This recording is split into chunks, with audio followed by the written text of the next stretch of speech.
Well, greetings everyone, and welcome once again to another Wednesday evening of the Sports Crib. I see some of the guys are here. Reggie, how you doing this evening? Very good, my friend. Great to be with you guys. Great to be with you guys on this fine Wednesday evening. Uh, Bo, how are you doing? Haven't seen you in a little while. Yeah, doing good. Sorry I missed you guys last week. We ended up getting some snow coming in, and then didn't have any signals, so it was a quiet evening. Demetrius, how you doing, my brother? Hey guys, can you hear me? Yes, sir. Yep. We can hear you loud and All right. clear. How is everybody doing tonight? Everybody is Good, very doing good. well. Thought I started off with a little baseball. I know all you guys are baseball. Well, I know Reggie's a baseball fanatic. I mean, Demetrius is a baseball fanatic. Dave kind of goes back a little bit here. Dave, I guess before we get started, we all missed it last week. Let's get into Sue's corner. Sure thing. We just got back from a high school wrestling match. But what she wrote was, depending on who wins the NFL championship games this season, I'm sure there will be refereeing conspiracies abound. If the Lions lose, there will be scrutiny on the Blakeman-led ref squad. Detroit holds Blakeman responsible for the loss to Green Bay in 2019 with some really wacky calls, and admitted by the ref review the next day. The squad reffing the Ravens-Chiefs game is led by Sean Smith, and there is an interesting history regarding home field advantage. She put the quotes there. The numbers, as broken down by Sharp Football Analysis, are striking. Home teams have a 55.9% win rate over the past 3 years. With Smith as the referee, they have a 40.8% win rate. The numbers against the spread take a similar dip, going from 50.1% to 37%. Also, home teams in non-Smith games, officiated games, receive 4.6% fewer penalties and 34.8% more in Smith games. I guess he's flag happy. So that will give the Ravens something to fuss about if they lose. In all fairness, human error is human error. But the stakes are so high these days that any perceived mistake is enormous. I would still be squawking over the ball placement on the Green Bay fourth down try against the Chiefs if I were a Green Bay fan. You almost wish it could be like tennis, where you have lines, people calling the balls in or out, but if there is a protest, it goes to the censors, a machine to determine. Harder to do in football with a pile of large humans over a ball, but would be nice to have something definitive other than the human eye on the field or watching replays. So that's Sue's corner. I guess officiating was her. Good for Sue. I just became an even bigger Sue fan. I feel like a lot of people share her sentiment there. Exactly. Yeah, I think sure. I did my final thoughts on the officials 2 or 3 weeks ago. So you guys Yes, know you how I did. feel. I do recall. Guys, let's talk about real quick about the Hall of Fame. We had 3 guys go into the Hall of Fame: Joe Mauer, Adrian Beltre, and Todd Helton. Demetrius, I guess we'll let you start in on this subject. Appreciate it. This was easy, right? You got 2 of the greatest hitters of their generation. Joe Mauer and Adrian Beltre were not hard to do. If they would have messed this up, it would have been a more difficult conversation. I think this is probably year 5 or 6 for Helton, and he deserves it. I mean, the numbers, like with Beltre, it's easy. Beltre's got almost 500 home runs. He's got 3,000 hits. His OPS is like mid 3s, right? Beltre is an easy choice. He deserves it. Mauer played 15 years. He's got over 2,000 hits, like 5-6-time All-Star, and just a pure hitter at the catcher position. So those 2 are easy. Helton had the longevity. I think he played maybe 17, 18 years. I don't think he quite made it to 3,000 hits, maybe 2,500, but he's got a career 310, 315 hitter. And you play 17 years, hit almost 400 home runs, and have an average well over 300. Yeah, I think like I said, it's 5th or 6th year. But also Jim Leland's in. That means something to me because I'm a Detroit Tiger fan. He might have a split hat. I don't know how you do it. I hope his hat has a D, but you Pittsburgh guys might disagree with me, and I would understand. So they got to figure out Jim Leland's helmet. But I am disappointed. I won't complain. Gary Sheffield. I'm disappointed about Gary Sheffield. I'm going to say that. There's a way. They got other ways to do it, but Gary Sheffield should have been in. But I mean, you can't deny the 3 guys that got in. I have no issue, certainly, with those. Like I said, I think this year was kind of easy. I'm not a big fan of that group and what they do and how they do this, but those 3 were easy. I'm disappointed in Sheffield, and I'm happy for Jim Leland. So, Dave, Jim Leland. Yeah. I really like that Demetrius brought him up. I would have if he didn't. And he managed the Pirates to their last 3 division titles, which they did from 1990 to 1992. They haven't done anything since then. Yep. So, I think of Jim Leland fondly because of his success with the Pirates. Yeah. With the other guys, with Joe Mauer, I think this was his first year of eligibility, right? First ballot. Yes, sir. So I think he joins like Johnny Bench and somebody else as the first catchers to be their first ballot. Exactly. Which, wow. Big deal. I Big mean, deal. that's pretty wild. I think the ding on Helton, what I was reading, was that he played in Colorado his entire career. And then it was a hitter-friendly park, and maybe some of the voters in the past felt that inflated his stats, but still, just to be able to hit like that consistently. And then when you look at what he did in the away games, he didn't hit as well, but he still did very, very good. So, Bo. Yeah. So my thing is I was disappointed Gary Sheffield didn't make it in. I mean, I felt like he definitely deserved it. The one that really surprised me was how low the voting was for Omar Vizquel. Yeah. An 11-time Gold Glove winner, and he got like 15% of the votes. How? Goodness.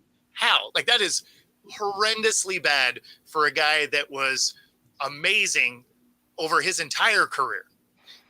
So there were some things that definitely were head scratchers, but Sheffield not getting in, especially because it was his last year of eligibility in the standard way to get there.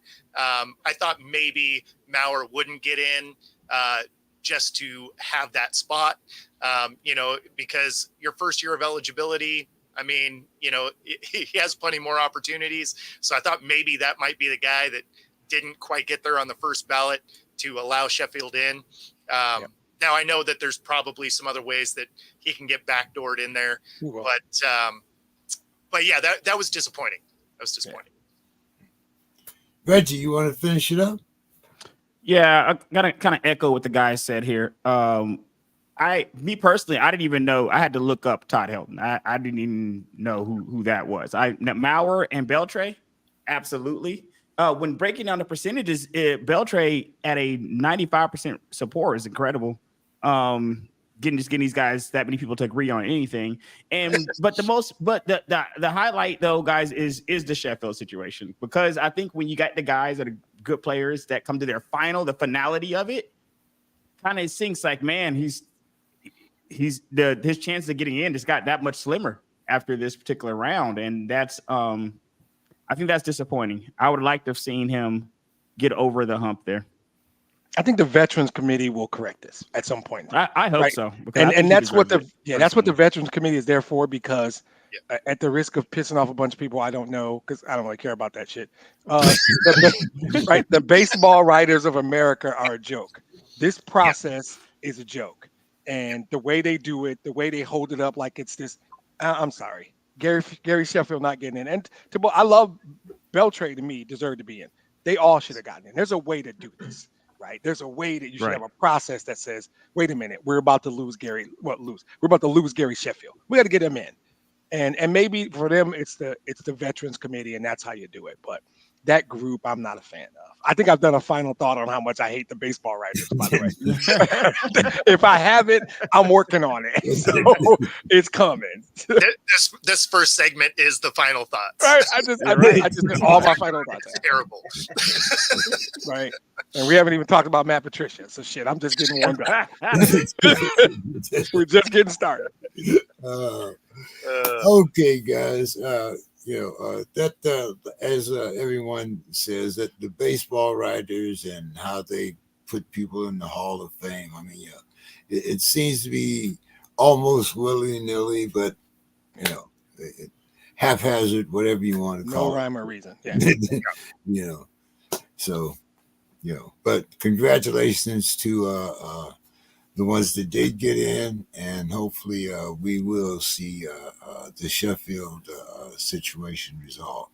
Yeah. Guys,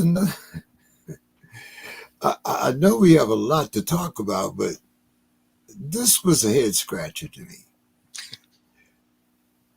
You have a head coach his first year. He's fired after 43 games. The man has a 693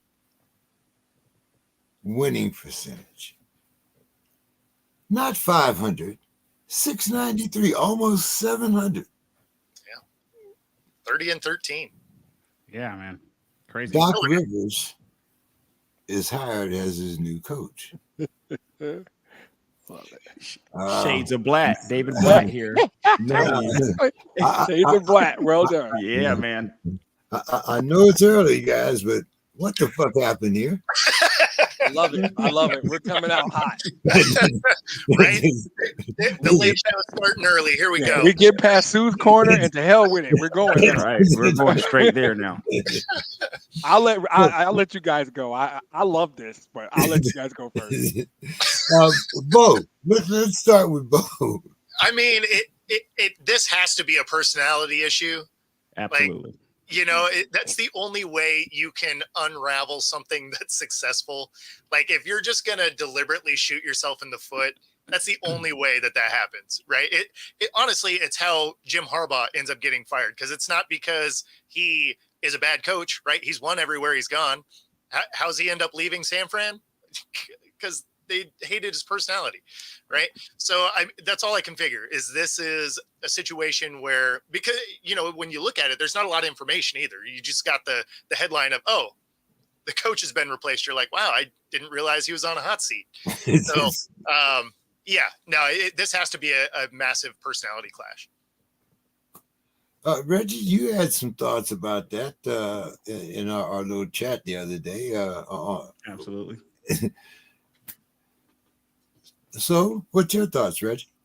I think that my comments in the chat were related to the episode we did when he first got hired. Demetrius was on that episode, and we were talking about the fact that Griffin got hired, and it wasn't necessarily getting at Griffin; it was getting at the decision to move off Budenholzer. And one of the things you guys know about me, and consistent throughout leagues, no matter what league we're talking about, is I hate winning coaches being fired. I don't like it, because I feel like it's so hard to win in these leagues that when an organization just jettisons a winning coach. I hate it when the Chargers did it to Schottenheimer and he was 14-2. They've never had a 14-2 record since then or before then. That was the best season they ever had, and they fired the guy. So it's like I don't like winning coaches being fired, so I can't turn around and cape for this decision either. I mean, he's a winning coach being fired. It's the same situation. I don't like it.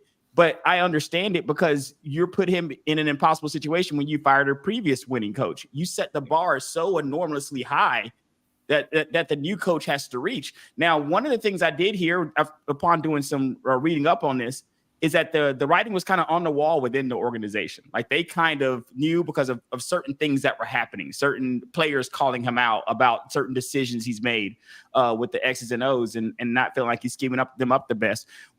There's a couple of things, though, that he can put out here in his defense. One of them being they have a better record, even though the defense sucks in comparison. But one thing is you lost Drew Holiday. When we discussed Dame Lillard coming there and them losing Drew Holiday, we talked about how much worse their defense was going to get because they just let a defensive guy just walk out the door, and you brought in an offensive guy. So clearly your defense is going to get worse. So I don't necessarily lay all the blame on him for the defense being so much worse.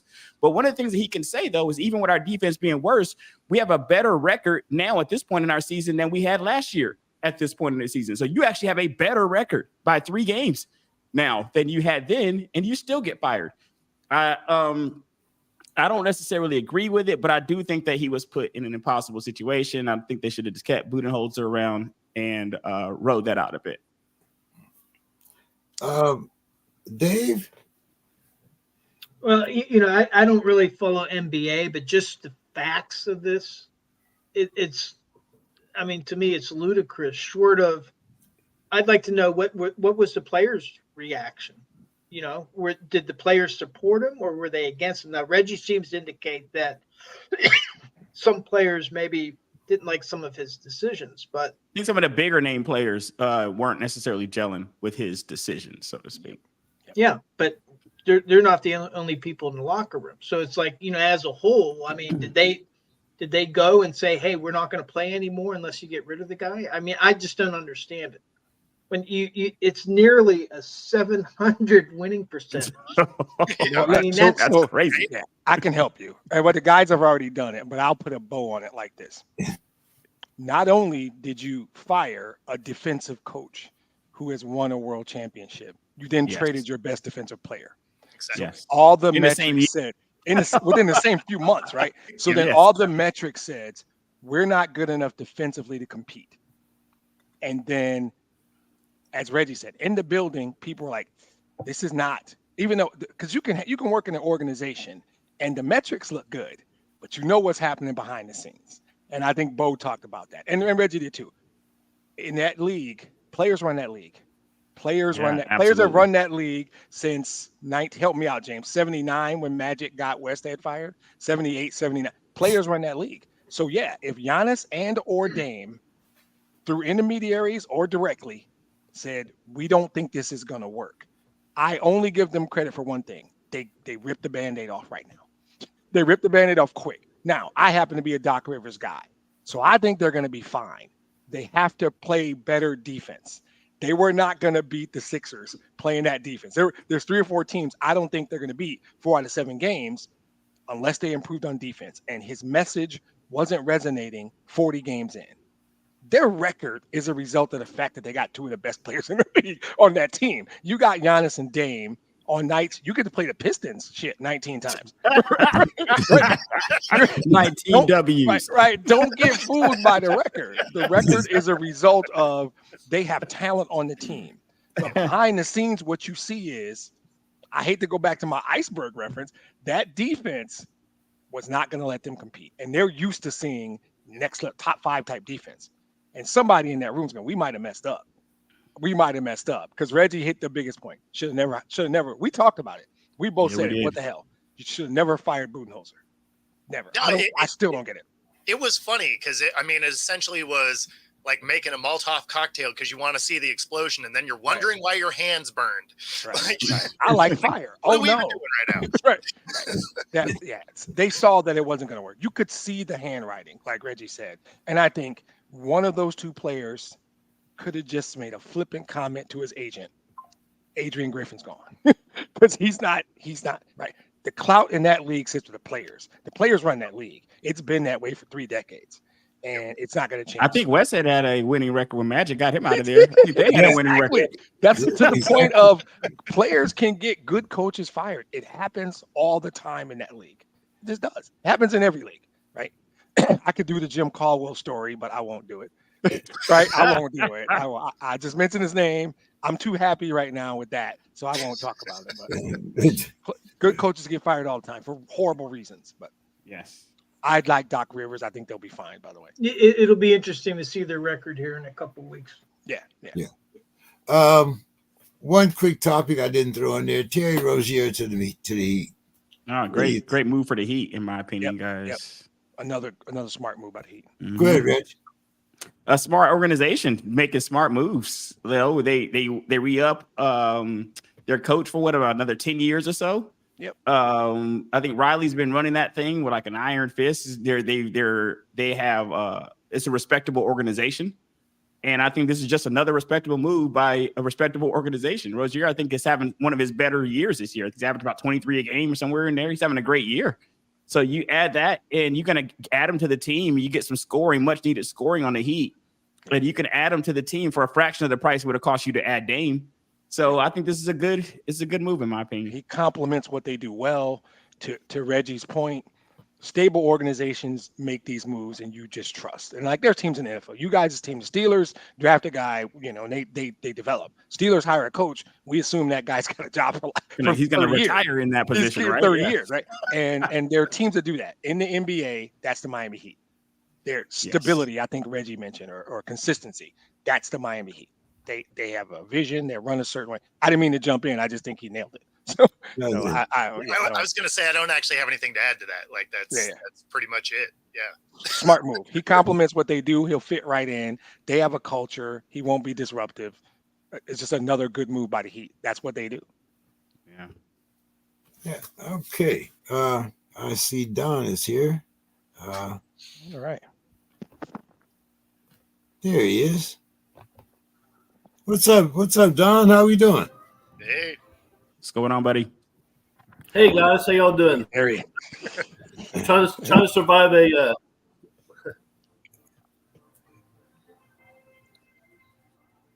Can you hear me? Yeah. What are you trying to survive, or what? Yeah. So we have severe thunderstorms coming in. I lost power.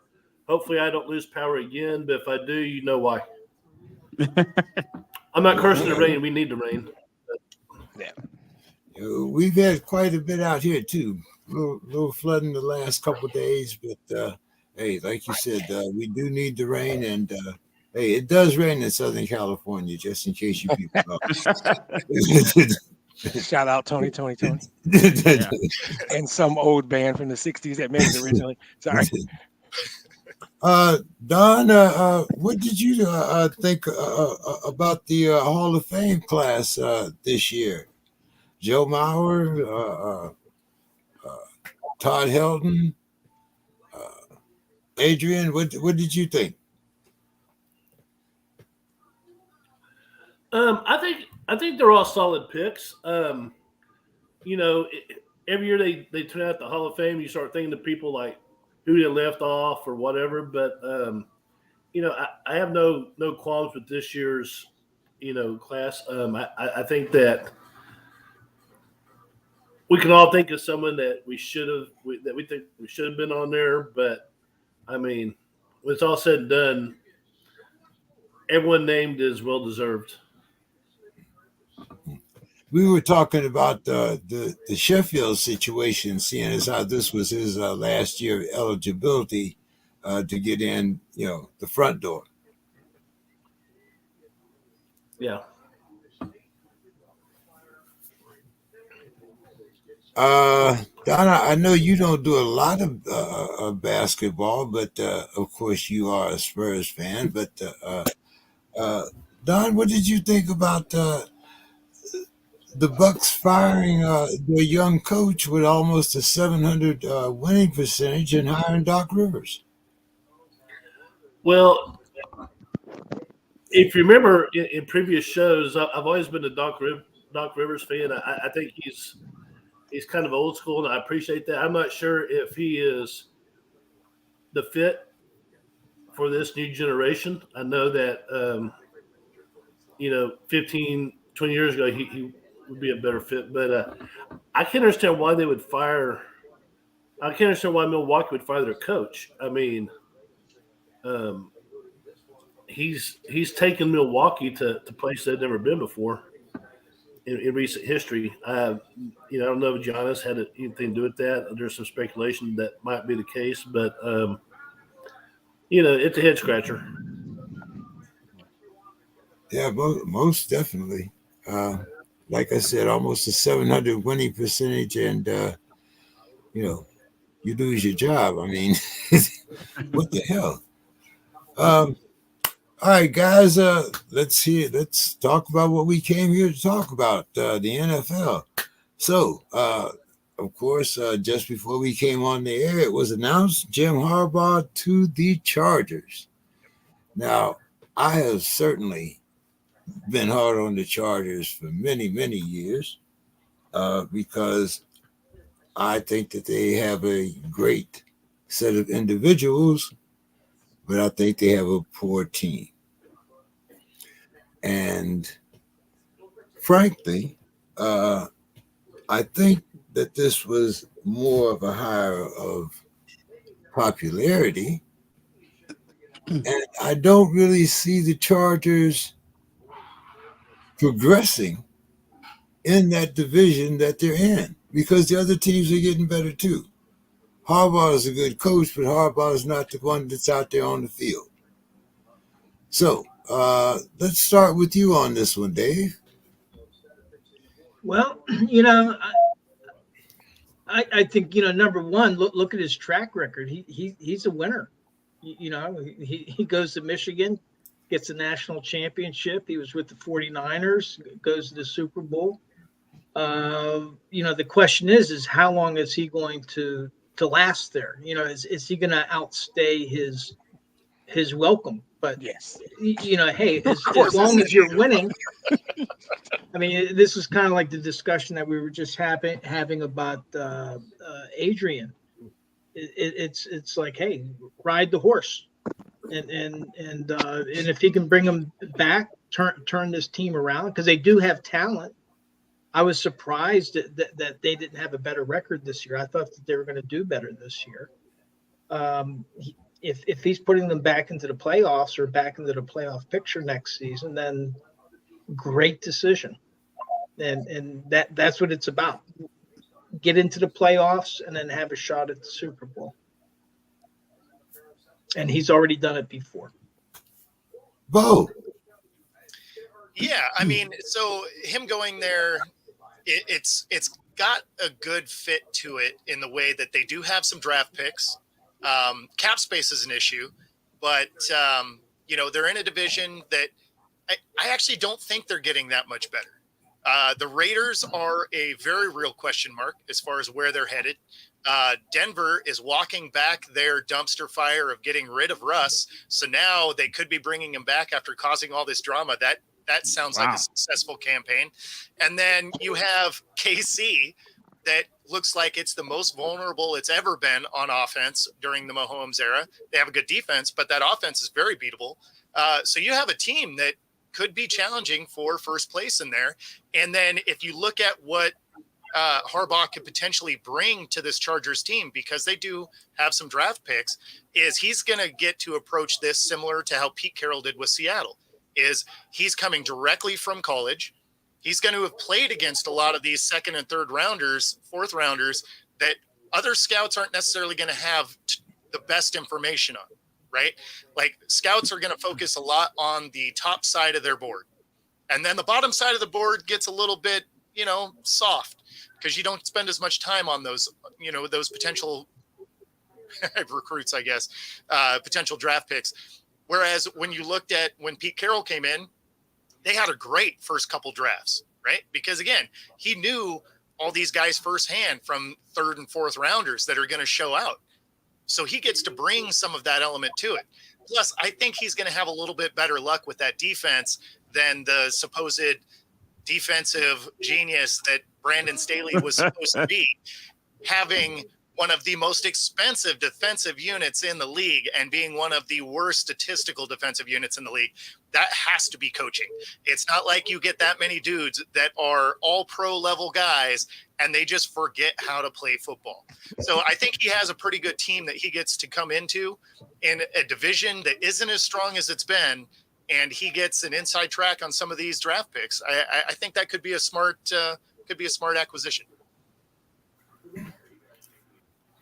Reggie, I know you're a great fan of Coach, so I'm gonna let you get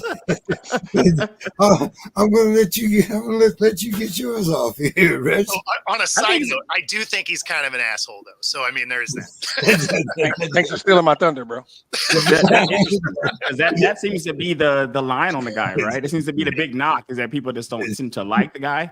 I think it's a good fit as any. When when you're looking at these coaches, a lot of these guys are crapshoots. So you don't know how any of these guys are really going to turn out. And if you can take a big swing, why not take it in a city like LA? You're already the second stepchild there anyway. You might as well do something to try to up your cachet in that city. And I think a hiring of Jim Harbaugh at least goes some way to help do that. And also, I agree with the guys where it just seems to be underwhelming results for a team that's a great team player-wise. So I think hopefully he gets something better out of them than Staley did. Because, every Staley got blamed for everything under the sun that happened there. Every bad throw, every single thing that happened. Staley, he's horrible. Get him out of here. So I'm hoping he can at least change some of that narrative. I think he has more of the cachet to take that on, being his track record that he's bringing to the game. Staley had no track record, so he couldn't bring that same thing to the game. It's going to be hard to level those kind of accusations against Harbaugh, a guy who's had more success than a lot of guys on this roster have had. So I guess we'll get a chance to see. I think this is a decent fit for them. I mean, he's had more success than the Chargers have had in general, as a whole entire franchise. Right. Exactly. Dave. Yes. Dave already talked about this. It's my turn. I'm jumping in. Okay. So I'm going to set my green and white bias aside for a minute. Oh, man. So nice of you. No, I'm not. No, I'm not. Oh. Here's the deal. Because Bo already said it, right? So I'm not even being that guy. Here's the truth. We always say, oh, he's a winner. He's won everywhere. First of all, separate college and pros. When you are the head coach of a university, those recruits, you run that. You run the college. That's a different coaching job. In the NFL, you're coaching grown-ass men, right? So when you hire Jim Ball to coach your professional team, and there's a bunch of people in San Francisco that will vouch for what I'm about to say, you've got a 4-year window before everybody in LA County hates his fucking guts. Yeah, no doubt. He is going to burn through them, right? They're grown men. They're not recruits. He's not at Michigan. Who's got it better than us? Blah, blah, blah. No. These are grown men who make more than you, who don't need you to teach them, who don't need you to inspire them. No. He's going to burn out because that's what happens. He actually did that at Stanford. He absolutely did it in San Francisco. And Michigan was unique. That's his alma mater. They think he's God there. He could have done anything there. In fact, he did a whole bunch of shit there. The NCAA is going to tell us about it. Don't worry. Right? It's one of the reasons he's probably in LA right now. That's why it's getting out. He asked the university for an immunity clause, essentially saying, if some shit comes along, I don't get fired. Because he knows, right? So we got to take out the 9 years at Michigan because that's a different animal. He burned out San Francisco. It's exactly why I made the parallel to Pete Carroll. Exactly. Because that is exactly how he left SC. Exactly. Right. Got out of Dodge before the cops showed up and let everybody else go to jail. That's what's about to happen in Ann Arbor. And nobody on this podcast, nobody in the state of Michigan, nobody in America is going to love that more than your boy. I'm just going to watch it all happen. But he's going to burn out. So if you're, I almost called him San Diego. Damn. If you're the Chargers, right, you got a 4-year window. That's it. You're going to be good. You're going to be good next year. You'll probably be really good for 2 years after that because you do have a franchise quarterback. And then somewhere around year 4, you're going to start hearing grumblings that organizational fit and the stuff you hear when I think Frank Reich would take that 4 years, by the way. I agree. But that's what it is. I was going to ask you what the over-under was on 5 years. Yeah. No, I'm taking the under.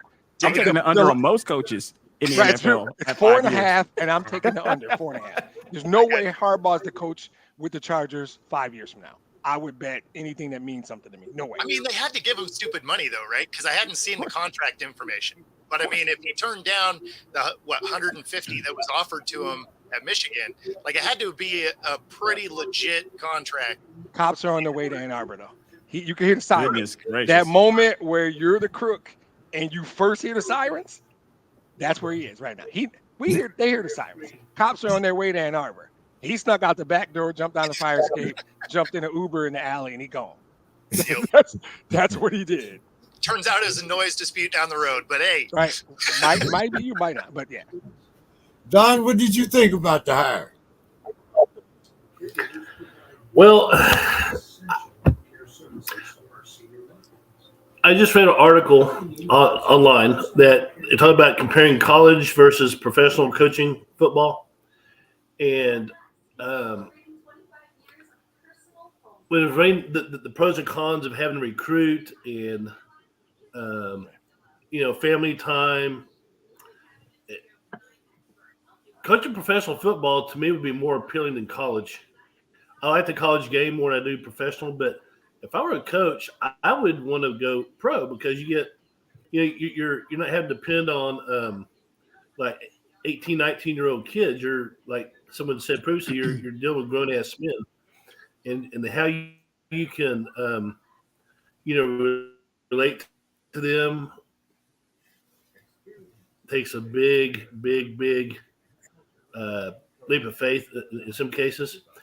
I'm not as anti-Harbaugh as some of you guys are. I can give or take. I can take. Some of our guy is, but I do think that maybe he might have learned something in Michigan about. Yeah, but I think tell me if I'm wrong. I think within probably 3 years he'll have them in the playoffs, and then he might get run out of town after that. But he has shown that he can coach football. He knows the game. Maybe he's grown as a coach from the last time he's in the league. I don't know, but I was impressed what he did at Michigan. Now you can say, well, he kind of played loose with some of the rules and regulations and all that. That's probably true, but the dude is 3-0 against Ohio State the last 3 years. And no Michigan coach has done that in quite a while. So because you knew all their damn signals, me and Bo could have pulled that shit off. Oh my goodness! I gotta be quiet. I'm sorry, bro. I'm sorry. That's my bad. Bo called him an asshole. I'm not the one. Bo's the one that called him an asshole. I'm trying, man. I tried. I like that you immediately lumped me in there. You're like, no, I ain't going down by myself.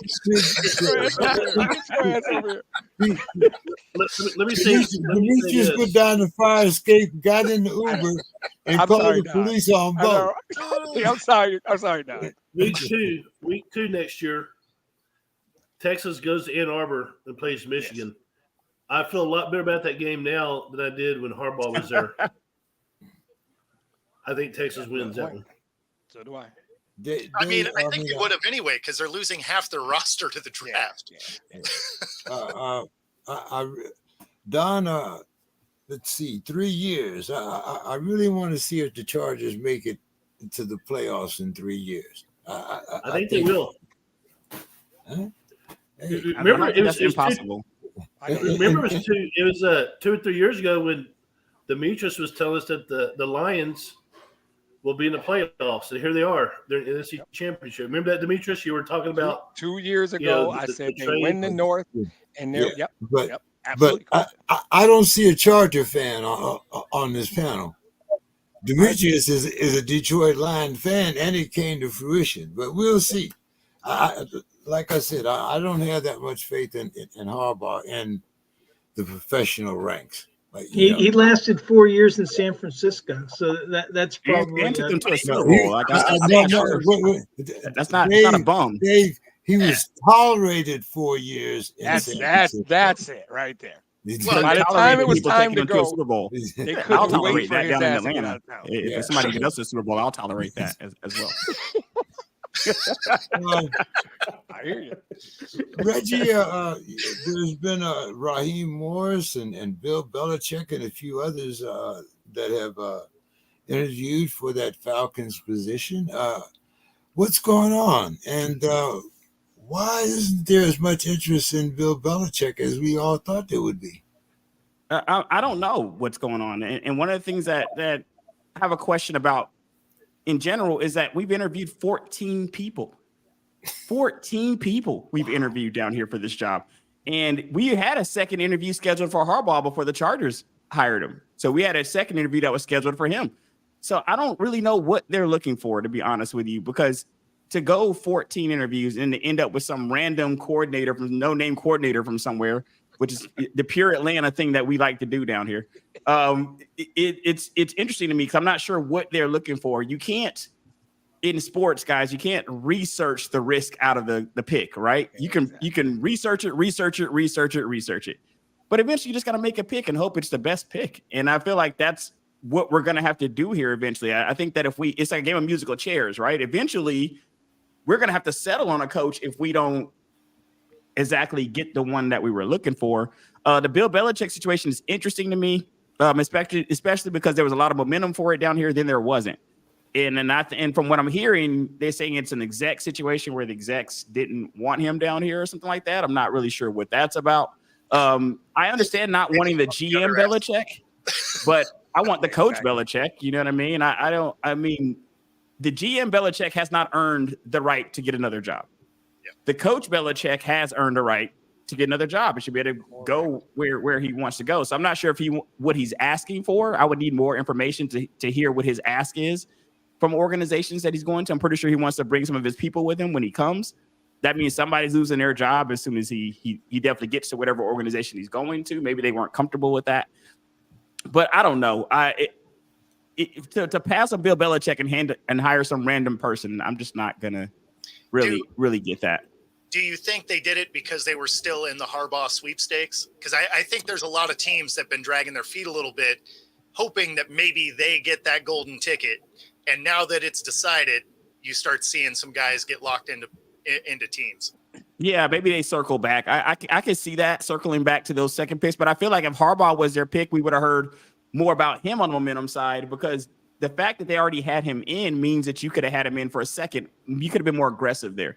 You could have had him in for that second interview the same time that you had Belichick. You had Belichick's second interview before you had Harbaugh's second interview. So I don't know why you didn't have him in.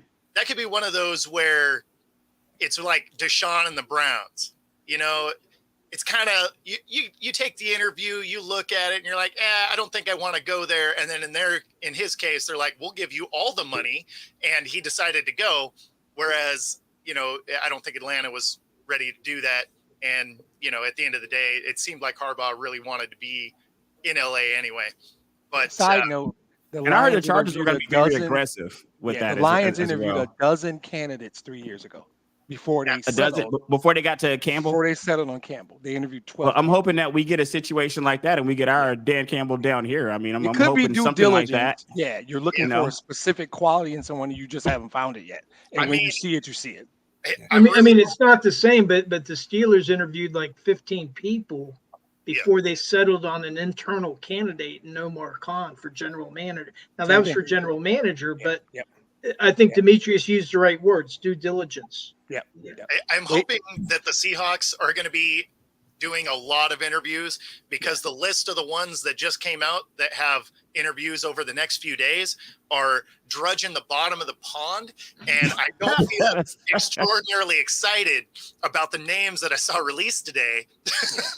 Is Dan Quinn on the list? I thought Quinn was the shoe-in for that. I thought it was his job to lose. Quinn is on the list, but check this list out real quick, and then you'll understand why I am super excited about it.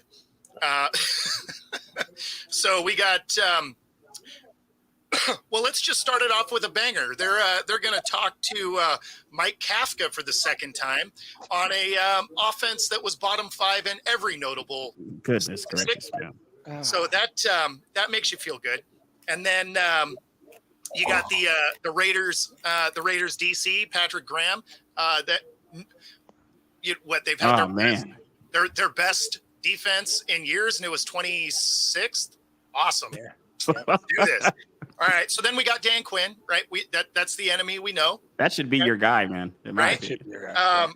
Then we have the Rams DC, Raheem Morris. Not exactly. Okay. Not exactly. They got him down here too. Like they've been talking to him down here. I'm not super excited about. He that. Deserves another chance. He deserves another chance on that. And then to cap this gem of a list off, right? We're gonna interview the Panthers DC, because hot damn, that was a good unit. Maybe he had Raiders, man. Sean McVay had lunch with him or something. Because all you gotta do is have lunch with Sean McVay, and you get a coach. You get an interview for a coaching job. And these are all for HC, man. These aren't even like position coaches. You're just like, oh wow. I wonder why those teams, out of all the 32, like why those teams are you because there sniffing around on the sidelines of the Panthers and the Raiders? Right? Well, only because there's not 34 teams. These are the worst ones they could find. Panthers staff? What are we doing? Give me the list of the Panthers coaching staff. But like what Dave said earlier, the Lions are interviewing for anything. Yeah, 10 GMs before they got Brad Holmes and 12 coaches before Dan Campbell. Hey, guys, hey, real quick, a name you're not hearing, but it's a name you should be looking out for is Aaron Glenn, defensive coordinator for the Lions. Aaron Glenn, I think, would be an outstanding coach. No, he wouldn't. He's horrible. I liked him on Hard Knocks when I was watching. Horrible. I don't think anybody should hire Lions Hard Knocks is pretty good. Horrible. Nobody should hire. We said nobody should hire. Maybe stay with the Lions. Horrible. Nobody should give him a head coaching job. That's the sidelines you should be sniffing around on right there. Sniff around on that sideline right there. They're both probably gone. We've already everybody's going to be, interviewing the coordinators from the teams that are still in it. Obviously. They both had 4 interviews already. They both had 4 interviews over the weekend. We already accepted. You're going to lose. You know you're going to lose at least one. Yeah, right. Ben Johnson's gone. I think Johnson's out of there. Yeah, he's long gone. Yeah, I think the issue with Belichick, back to him, is how do you separate the GM from the coach? And I think that's probably a concern. That's the thing. Man. And then the other thing is he's like, 26 games or 24 games away from having the most wins of the night. Like 14. It's like 14, 15 games away from Shula. Yeah. So, okay. I thought he only had 302. Yeah, okay. I think it's 14. So my issue with going after Belichick is if he's going to try and bring that culture with him, that takes time to build. How much time do you have with Bill? Right. Well, that's the thing. Not he's 71. Right? In 4 years, he's going to be 75. We're not supposed to say that kind of stuff in 2024. That's not cool. You're absolutely right, guys. You're absolutely right. Stuff here, But the host of the show, I think the host of the show is 74. So I'm saying, watch what you say. Yeah, but he would jack trying you to up. build the culture. The host of the show will be 77. Oh my God! Okay. Look at that. Okay. So, Happy birthday, my friend. Exactly. So Belichick's got 5-6 good years left, right, James? Yeah, At man. least. Yeah, the young At spring least. chicken out there, man. I mean, he might have to do it from a rascal, but I mean, hey, wasn't Dion? Dion is coaching from a rascal, basically. There you go. Don, what do you think about the Belichick situation? Do you think he's going to get a job? Man, I don't know.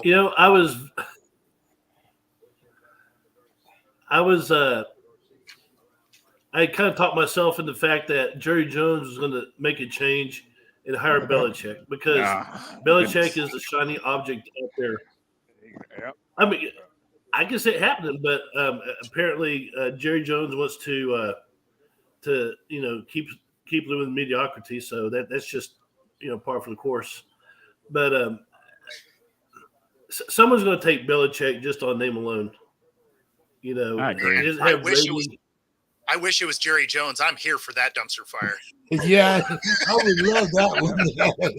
Every week, Sue's Corner starts with Jerry Jones. 100%. I am bringing the marshmallows. We are roasting them things up. Oh, my goodness. Dave, let's talk about the Eagles. Now, they haven't fired their head coach, but they did fire all of his assistants. Now, Matt Patricia is gone. Belichick guy. Brian Johnson is Gone, and Ron Rivera is interviewing for the defensive coordinator. What's your thoughts on the Eagles there? Dave, did Sirianni get off easy here? He may have gotten a temporary hiatus depending on what the Eagles do in the next couple of years. And, this is the first step. Okay, we're going to keep you, replace your coordinators. Now, if they have another collapse like this next year or the year after, then he may be gone. And that's, this is just like an incremental step. As far as Ron Rivera, I like the guy. I think it'd be nice to have him in as a coordinator. He's actually not going to be their DC. Vic Fangio got let go from the Dolphins earlier today, and we're going to talk about that next. He reportedly is going to be filling this job. But even if they hired Ron Rivera as like a senior, kind of like what the Steelers did with Brian Flores, a year or two ago, bring him in. He's a good guy that brings people together. He's coached in Philadelphia before. Why not bring him in? And if it's not going to be as DC, he might be ready for a break after his time in Washington. So come in as a senior advisor. He can come to Detroit after Aaron Glenn leaves. I'm a Ron Rivera guy. He could be our DC. You like Ron? I do. I mean, as a DC, yeah. I think he just. I don't know if it was my turn, but I'll be quick. Go ahead. There are certain teams, certain environments that are just toxic. It used to be the one in Detroit, Michigan. So it wouldn't matter who it came in. It was just toxic. The Washington Commander organization is still trying to shake off toxicity. It's like there was an old movie. I forgot what it was called, but it was about a nuclear deal. And they put Meryl Streep in a shower and they squeeze like a car wash power washer to wash you off when you get right. Anybody associated with that organizations, they got to be power washed, and that's gonna take years. So if you step into that, new ownership, there's still some residual, right? There's still some residual toxicity just in the area. It's like the Charlie Brown kid with the funk cloud following him. There's still a bit of that going on in DC, and I think. So Ron Rivera, I don't know if he could be accurately judged on anything that happened in Washington, D.C. during the time he was there. It's just not fair. I think that's a really good football coach. And I think that's our D.C. I'd be thrilled if we're on here in 3 weeks saying Ron Rivera is our D.C. because Aaron Glenn got a job. I'd be thrilled. Don, what did you think about Sirianni keeping his job after the Eagles collapsed? Well, to me, I mean, the guy was just in the Super Bowl, last year? Yes. You don't – I can understand, firing someone who actually, got to Super Bowl one year. And, yeah, they did kind of stumble this year, and I get that. But that's the nature of the game. I mean, you're playing a professional sport where any given Sunday you can lose. I mean – a lot of these teams are biting the dust. So, it's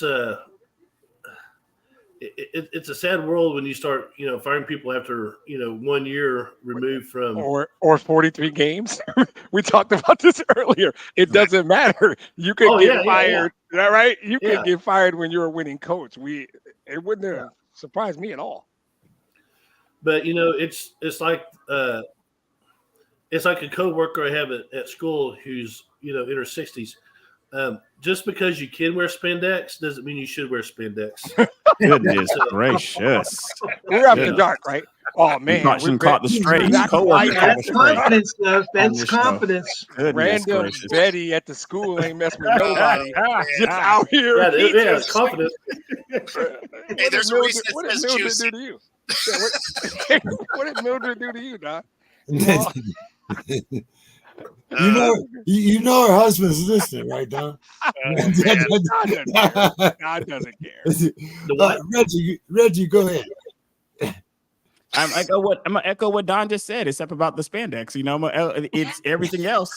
I have to co-sign what Don said. Like, there's these teams, especially being down here in Atlanta in this market where we've lost a lot. And I look at other teams that have these double-digit winning records and want to fire coaches. Like, they deserve double-digit winning records every year. Like, they're entitled to double-digit winning records every year. It's lunacy, in my opinion, because you set the bar so super high for what is the next guy got to do when he comes in here?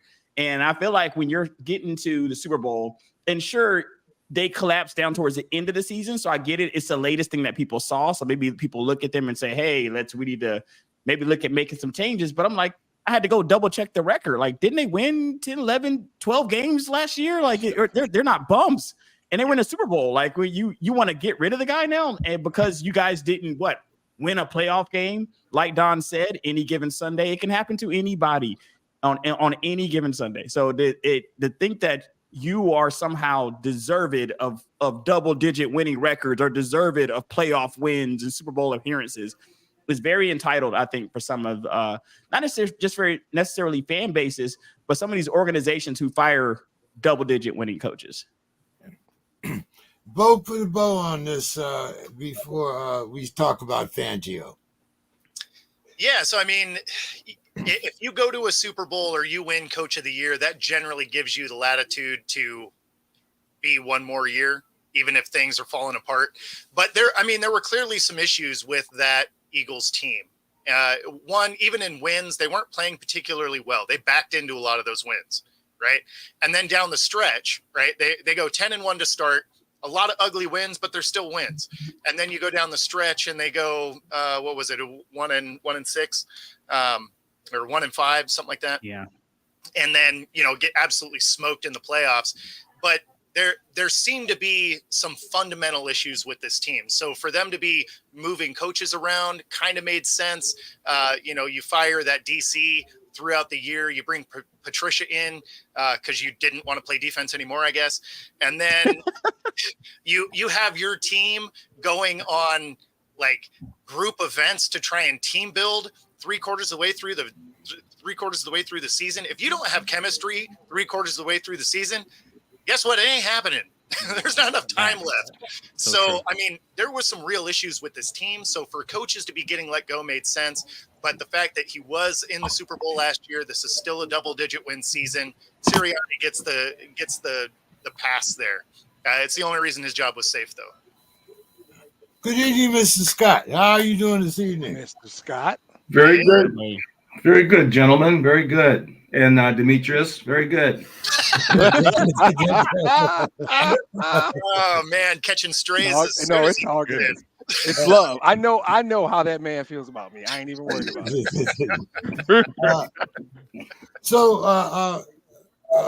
Bo, talk to us a little bit about this Fangio situation. I thought it came somewhat of a surprise, but what were your thoughts on this? So it shouldn't be that much of a surprise. This defense wasn't particularly great. Statistically, it didn't look horrible, but it came up small when it mattered. And they still won a lot of games because their offense is incredibly dynamic. But this was not a top flight defense by any stretch of the imagination. Besides that, they did have some talent on that side of the ball.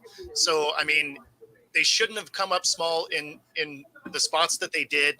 The knock on them was they couldn't beat over 500 teams, and they legitimately couldn't do it. So, that's really a testament to the inability for the defense to get it done. So for them to want to move on makes sense.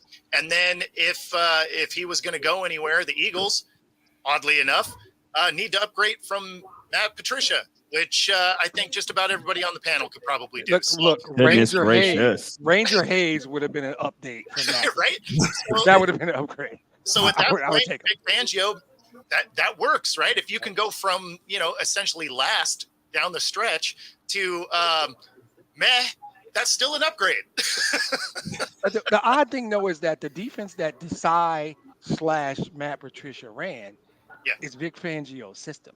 He's the godfather of it, but it is basically fundamentally the same system. Sure. So they fired the son and weird cousin and hired the dad. Yeah, it's all the same thing. Think about it this way, though. If you can't read the facts, go to the original. Right. Yeah, okay. Yeah. Right? Yeah, copy is always it's a little smudged, blurry, like it doesn't quite all get there. And then you look at the original and you're like, okay, that makes sense now. So maybe that's what they're trying to do. They want some clarity. Yeah. And you know what? There's another thing. You have the overall scheme, but then you have the individual game prep with that scheme. and that might be the difference That, there. I hope so. I believe it's talent on the field. So if you put the same set of players on the field, fundamentally in the same system, you're gonna largely get the same results. But you're right. There's a different guy calling the plays and doing the prep during the week. So maybe Fangio brings a different view. I would take him down here in Atlanta. I think he had a when I was looking at the Dolphins defense, I think they were like 10th. They weren't like bums when I was looking at what their overall defense was. And I would take Fangio, and I think they missed Bradley Chubb and Phillips. When Phillips and Chubb got hurt in the season, I think that hurt them as a team. I think you missing players of that caliber, then I think that'll happen to any team. And that's why if you look at the stats, they didn't look terrible. It's where they came from that I had my, because I mean their defense overall, especially statistically, looked good because they played a lot of bad teams. I almost think their defense got hurt by their offense. Like their offense was so good that I think people had because I think, like you said, you take them. I think a lot of people would take them. Yeah, I definitely would take Fangio down here. Sure. I don't think their defense was horrible. I just think their offense was so good. Well, no, at the end of the day, it's what Bo said. They didn't beat anybody good.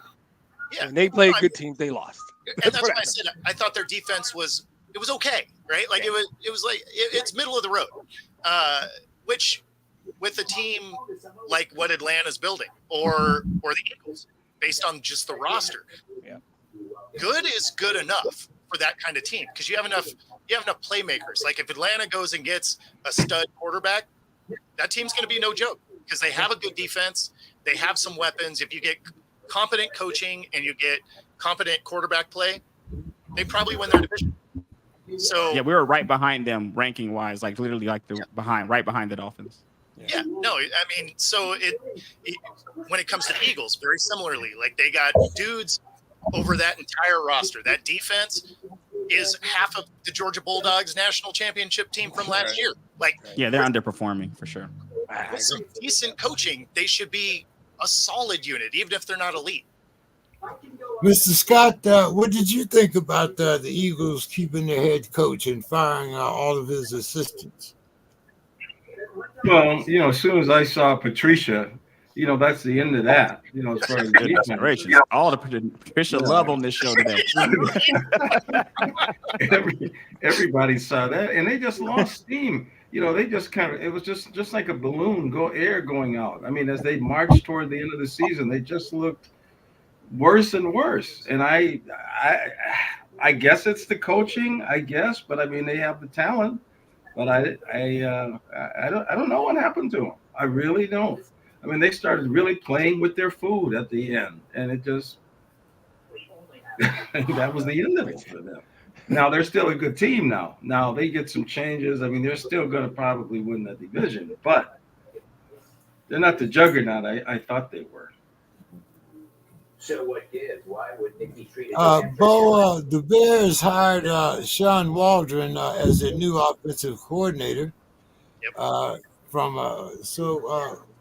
What was the knock on him in Seattle? And who do you think he'll be calling plays for? Justin Fields or Caleb Williams, or maybe somebody else? Oh man, that is a good question. You need a crystal ball and a Ouija board to figure out what the Bears are doing. But as far as Shane Waldron's concerned, it's not a bad pickup for them. He got a lot of hate in Seattle because that unit underperformed, despite the fact they were still a top 10 scoring offense. Despite the fact they didn't have an offensive line that could stay healthy. They didn't have their desired offensive line until week 16, right? That's not exactly a great way to win games. And he was dialing up all kinds of random stuff. Like he was doing 13 personnel. So, he had 3 tight ends trying to help block because the offensive line couldn't get it done.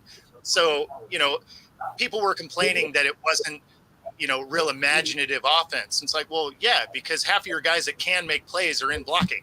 Right? Like how imaginative are you going to get with 3 guys that are open?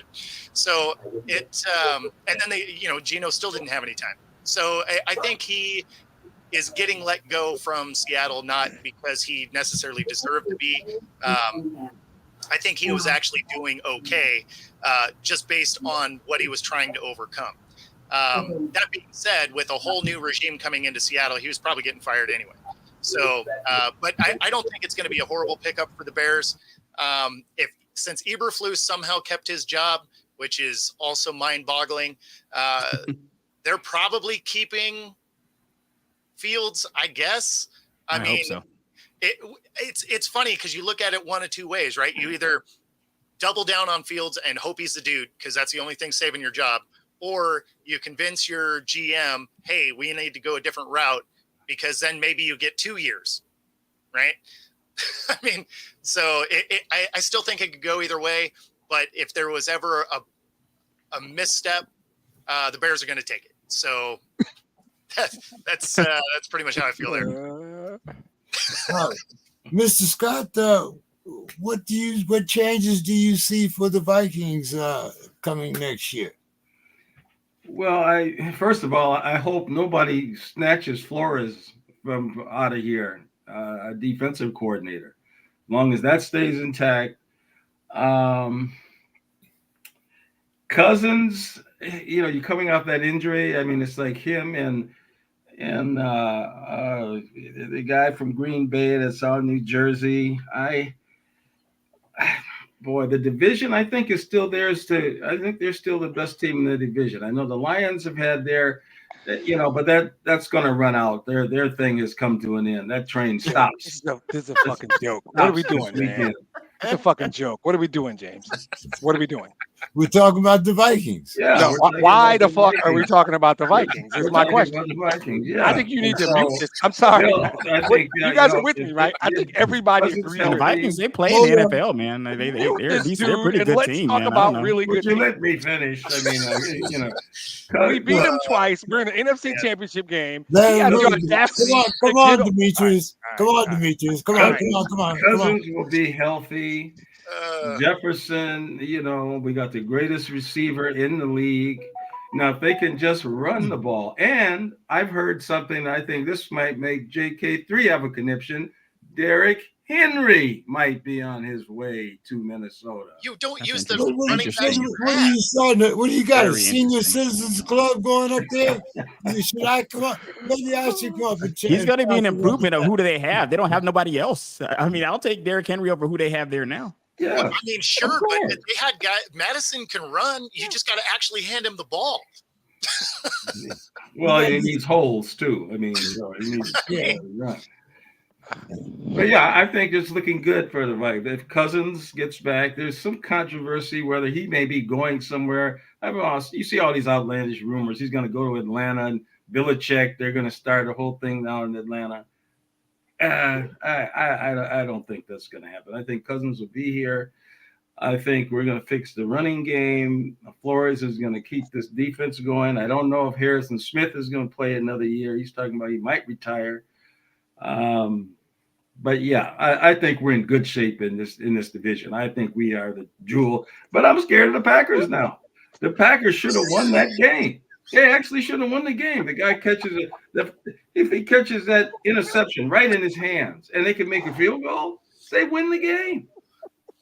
Yeah. So you don't fear the Lions, is what you're saying, Mr. Scott. You're not scared of the Lions, evidently. I need to say it again. I would love to see Demetrius and Mr. Scott sitting side by side at a championship game. Oh man, yeah, I'd buy tickets to that. Along with the entire Minnesota Viking roster, who's going to be watching the Lions in that game on Sunday. Yeah, all of them are welcome to come to my house. He can bring Justin Jefferson. He can bring Kirk Cousins. He can bring Brian Flores. All they asses can watch the game in my house because the Lions are going to be playing. And they're so nice of you, man. That's very I'm a amazing. generous dude, man. I'm saying Absolutely. they're all welcome to the crib. You see what he didn't tell you is he's still charging for parking though. Hell yeah. Yes, sir. Yeah, I saw a very interesting comment, and I'm going to ask you and Don to comment on this because Jeff Saturday said that Dak Prescott should demand an immediate trade to the Falcons. I'll take them. That didn't take long. I mean, look at who we Reggie, have. Are you kidding me? Turn down Reggie tonight. Who would you turn? I'll take Belichick. I will take Dak. I will take Kirk Cousins. I don't want Justin Fields. And that's about where I'm at. I mean, I'm gonna get out of here after this, guys. But I would take. I think Dak is underrated in the sense of it's hard to find competent signal callers. And when you look around the league at the teams that don't have them, you don't think the New York Jets will love a Dak Prescott? Look at what's going on over there. Look at what's going on with some of these teams that have nobody at quarterback. The Raiders, there's so many teams that have zero people that when a guy, what did Dak throw for? Did he throw for over 4,000 this year? I think he was doing pretty good to me. Yeah, I think he's right around there. So I don't think he's like a complete bum. I do get it. Sometimes it's time for a change of pace, and maybe with Dallas, and Dallas is such a red hot team in the sense of they're gonna want him out of there. Last year, they've been wanting him out. I don't know who else they want to get to upgrade, but I think that you're gonna find that it's harder to upgrade from certain players than you think it is. Like, you're going to bring in a guy, you jettison a guy who had over 4,000 yards and you bring in another guy hoping that he's going to do better. We had that situation with Matt Ryan down here. We had a lot of Matt Ryan haters the last 2 to 3 years, and the guy just throws for over 60,000 yards and has a Hall of Fame career. And now you bring in the Desmond Ritters of the world and you wonder what's happening. Like, so I would take him down here. The price matters depending on how much money he wants. It would matter. But, I would still take him, though, along with a plethora of others. Don, what have you heard? Is Dallas, is he on the trading block? I mean, what is Dak's future in Dallas? Well, so Dak got a lot of heat from his last game. But let's just face it, CeeDee Lamb dropped 3 passes. Now, those passes that he dropped, one was like I think a 38, 40-yard reception. The other 2 would have been first downs, and it killed Dallas drives. And so when you got guys like Lamb dropping passes, it goes against the quarterback stats, But, I mean, the ball hits your hands, you got to catch the ball, right? I am a big Dak Prescott fan. Because I am a Prescott fan, he does need to get out of Dallas. I like to see him go somewhere else. Atlanta would be great. I think, if they would utilize Bijan a little bit more than they did this year, that would be great for Absolutely. Atlanta. But the problem with Dallas isn't Dak. It's never been Dak. It's always been who. JJ.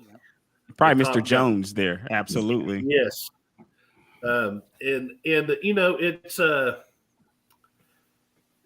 he just demands attention, and he's a distraction. When he comes out of his box and gets on the sidelines and starts talking to reporters, he's the only owner in the NFL that does that. I think I couldn't tell you.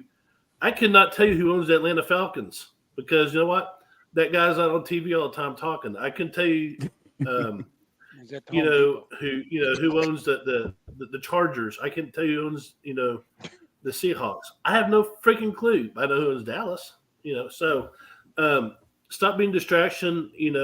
Hire a real general manager, someone who knows what they're doing, and sometimes it's best to have a hands-off approach. Hey guys, I'm going to get out of here, but I want to leave y'all with this real quick as my final thought. I want your picks too. You mean for the weekend, for the games on the weekend? Weekend games coming up. You know what? So let I me only do want that, for one. I don't give a damn about the other.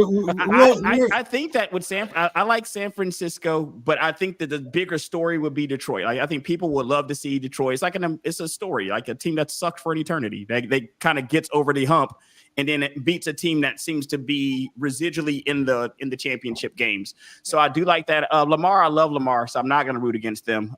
Even though I don't bet against Mahomes, I would never put money against Mahomes, but I do hope that Lamar pulls that off. And piggybacking on my last thought on this Dak Prescott situation, guys, 45-16 on the yards, 36 touchdowns, 9 interceptions, 105.9 passer rating. You can win a lot of championships with a quarterback putting up numbers like that. Thanks, guys, for having me on. I will see y'all next time. All right, Reggie. See you, brother. All right, guys. Have a good one. Thanks, Reggie. Anybody else want to comment on that Dak situation? No, I hope he gets paid the biggest salary, resets the market. Let's watch that star burn some more. Uh, let's see. One more topic here before we get into our scores, our predictions. The Titans. They hired the Bungles offensive coordinator Brian Callahan as their new head coach. Uh, do you think Derrick Henry will be back, or do they go find a youthful replacement? And do you think that the Titans may seek a quarterback in the later rounds? Later rounds meaning round 3 and over. Uh, Dave. Well, the thing with Derrick Henry is age, and the thing with running backs, you just don't overnight with running backs. That 30-year age, they have a sudden drop off. Now that doesn't happen to every running back, but that's kind of the story with most running backs. Once they hit 30, then they just drop off, and it's not like you're going from 1,000-yard seasons to 750. It's like you go from 1,000 to 200. So I think it really depends between the Titans and what their evaluation is. Do they think how much gas does he still have in the tank? But if it were me, I would say that, hey, why not look for a young running back? And they're a little bit more fungible than, say, quarterback is. So, my thought there is, they could probably free up some money, go with the younger running back, and, maybe have a drop off, but not as severe a drop off as you would if you were switching out quarterbacks. Bo. Yeah, I think I think they like what they have at quarterback at the moment. Yeah, I mean, you have to move on from Henry at this point. Age, he's been hurt as of late. He isn't the dynamic back that he was. Now, if you could get him for cheap to stay, then sure. And that may very well be the case because no teams are paying running backs anymore anyway.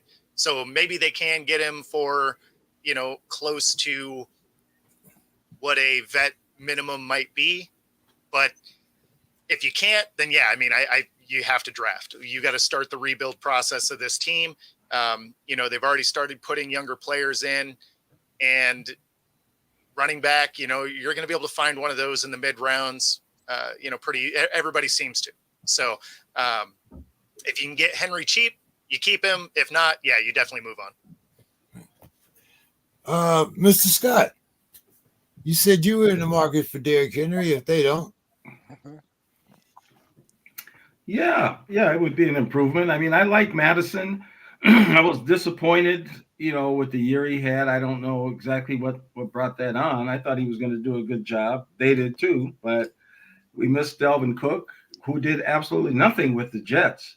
And it's like, as Don was saying, the drop off with these backs. I mean, what happened to Dalvin Cook? And I don't know. I think he went to Baltimore. I didn't see if he played in that game. He had a couple carries, I think, too. Maybe three. Yeah. He did. Yeah. So I think I'd like to have Henry up here at the Vikings because I think Vikings are championship caliber.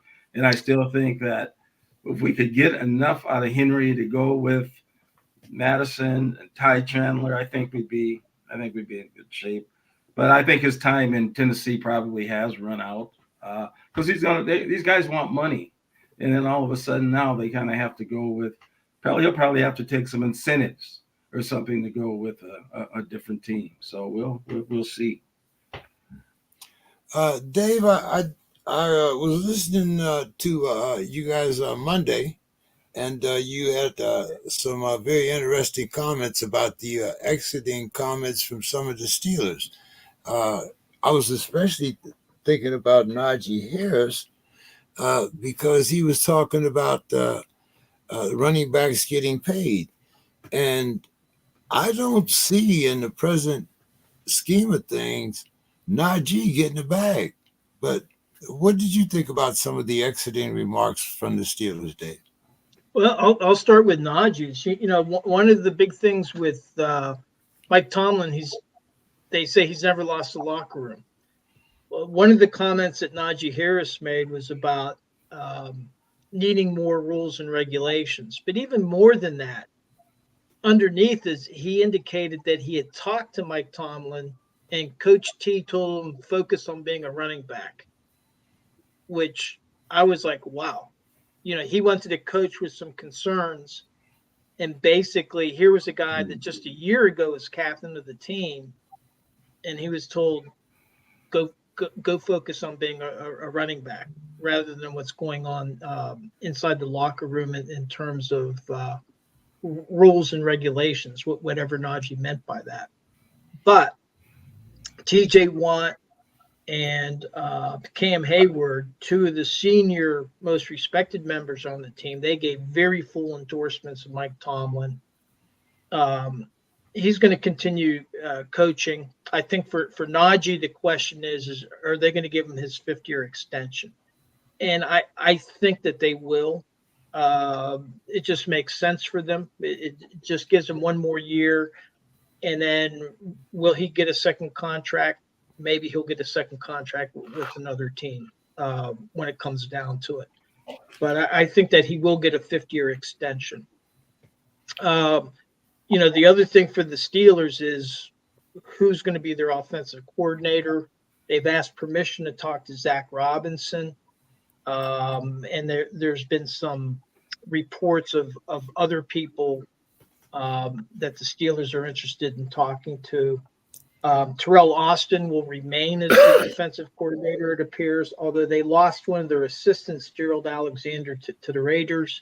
And the Steelers lost the best arm in Pittsburgh because Marcel Pastor, the strength and conditioning coach, retired. And for the Steeler fans, if you've ever seen this guy at training camp, he can throw the ball a country mile. He could outthrow most quarterbacks, this Marcel Pastor. But he stepped down as strength and conditioning coach. So I guess similar to the Eagles, not quite to the same extent, but they're having to replace coaches underneath of Mike Tomlin. And that's probably being directed from above. That has to happen. Little side note, Matt Canada, he hasn't interviewed with anybody for offensive coordinator. But Mike Sullivan actually was interviewed by 2 different teams for offensive coordinator, and he was the quarterback's coach that was doing the play calling after Matt Canada got fired. Wow, that surprises me. But I expect to see quite a few coaching changes, and then the quarterback situation. That's going to be interesting next year. Yeah, it really should be. I'm interested in seeing how our quarterback room changes. All right, guys, let's talk about the playoffs before we get into our predictions. Let's see. Saturday, Mr. Scott, the Texans 10, the Ratbirds 34. I thought momentum changed when the Texans missed that field goal. I think if they went in there into halftime with a 13-10 score, it might have played a little different. I'm not saying that the outcome would have been different, but I think it might have been a little closer. Your thoughts on the games and the Texans, Mr. Scott, and is Jackson your MVP? Yeah, Jackson, I believe, is the MVP. I think Jackson, he's been boasting. He's been out there. He wants this thing. Yeah, I agree with you on that game. The first half, it really looked like, the young Houston team with their young quarterback. It looked like they could kind of play with him. But after halftime, like you say, the miss and there's just it was too much different in quality of the teams and on the road too. But I think Houston has a bright future. They got a great quarterback. They're putting a lot of talent together down there, so they're going to be an interesting team to watch. They're going to be an interesting team to watch. Don. Yes. What did you think? Did you, like I said, I thought the momentum changed when they missed the field goal. And is Jackson your MVP?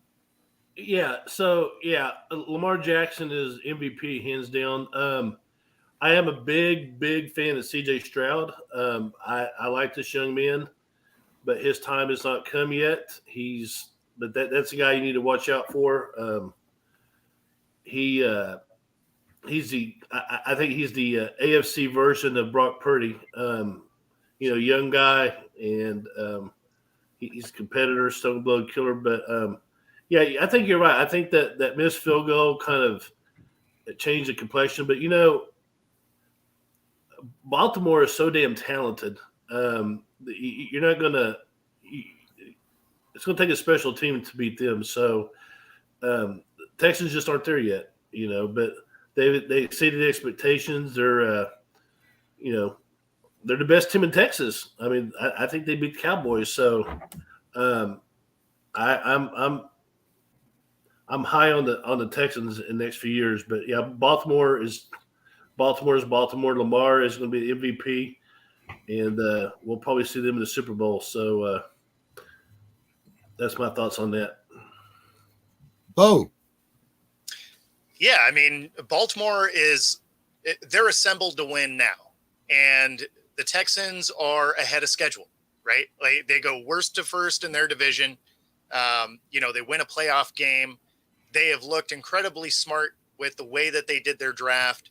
They have cap space. They have more picks in this draft. Moving forward, this is going to be a very dangerous team. And did I think they were going to go all the way here? No. Again, there's so much young talent. They weren't going to be able to keep pace with a team, especially like Baltimore, that only gave up 280 points all season, right? That's first in the NFL. That is an incredibly low number for the NFL at this point. So I didn't think they were going to quite be able to hang. They did early, but I attribute some of that to the fact that, anytime you have a bye week, there's a little bit of rust coming off it for the playoffs. So they were a little slow getting going. And then, when it mattered, they put the game away. So, I like the Ravens moving forward, but if you're a Texans fan, you got to feel good about where you're at. Dave. Yeah, I think momentum is an important factor in games, but in this case, even if they had made that field goal, instead of being 34-10, the score would have been 34-13.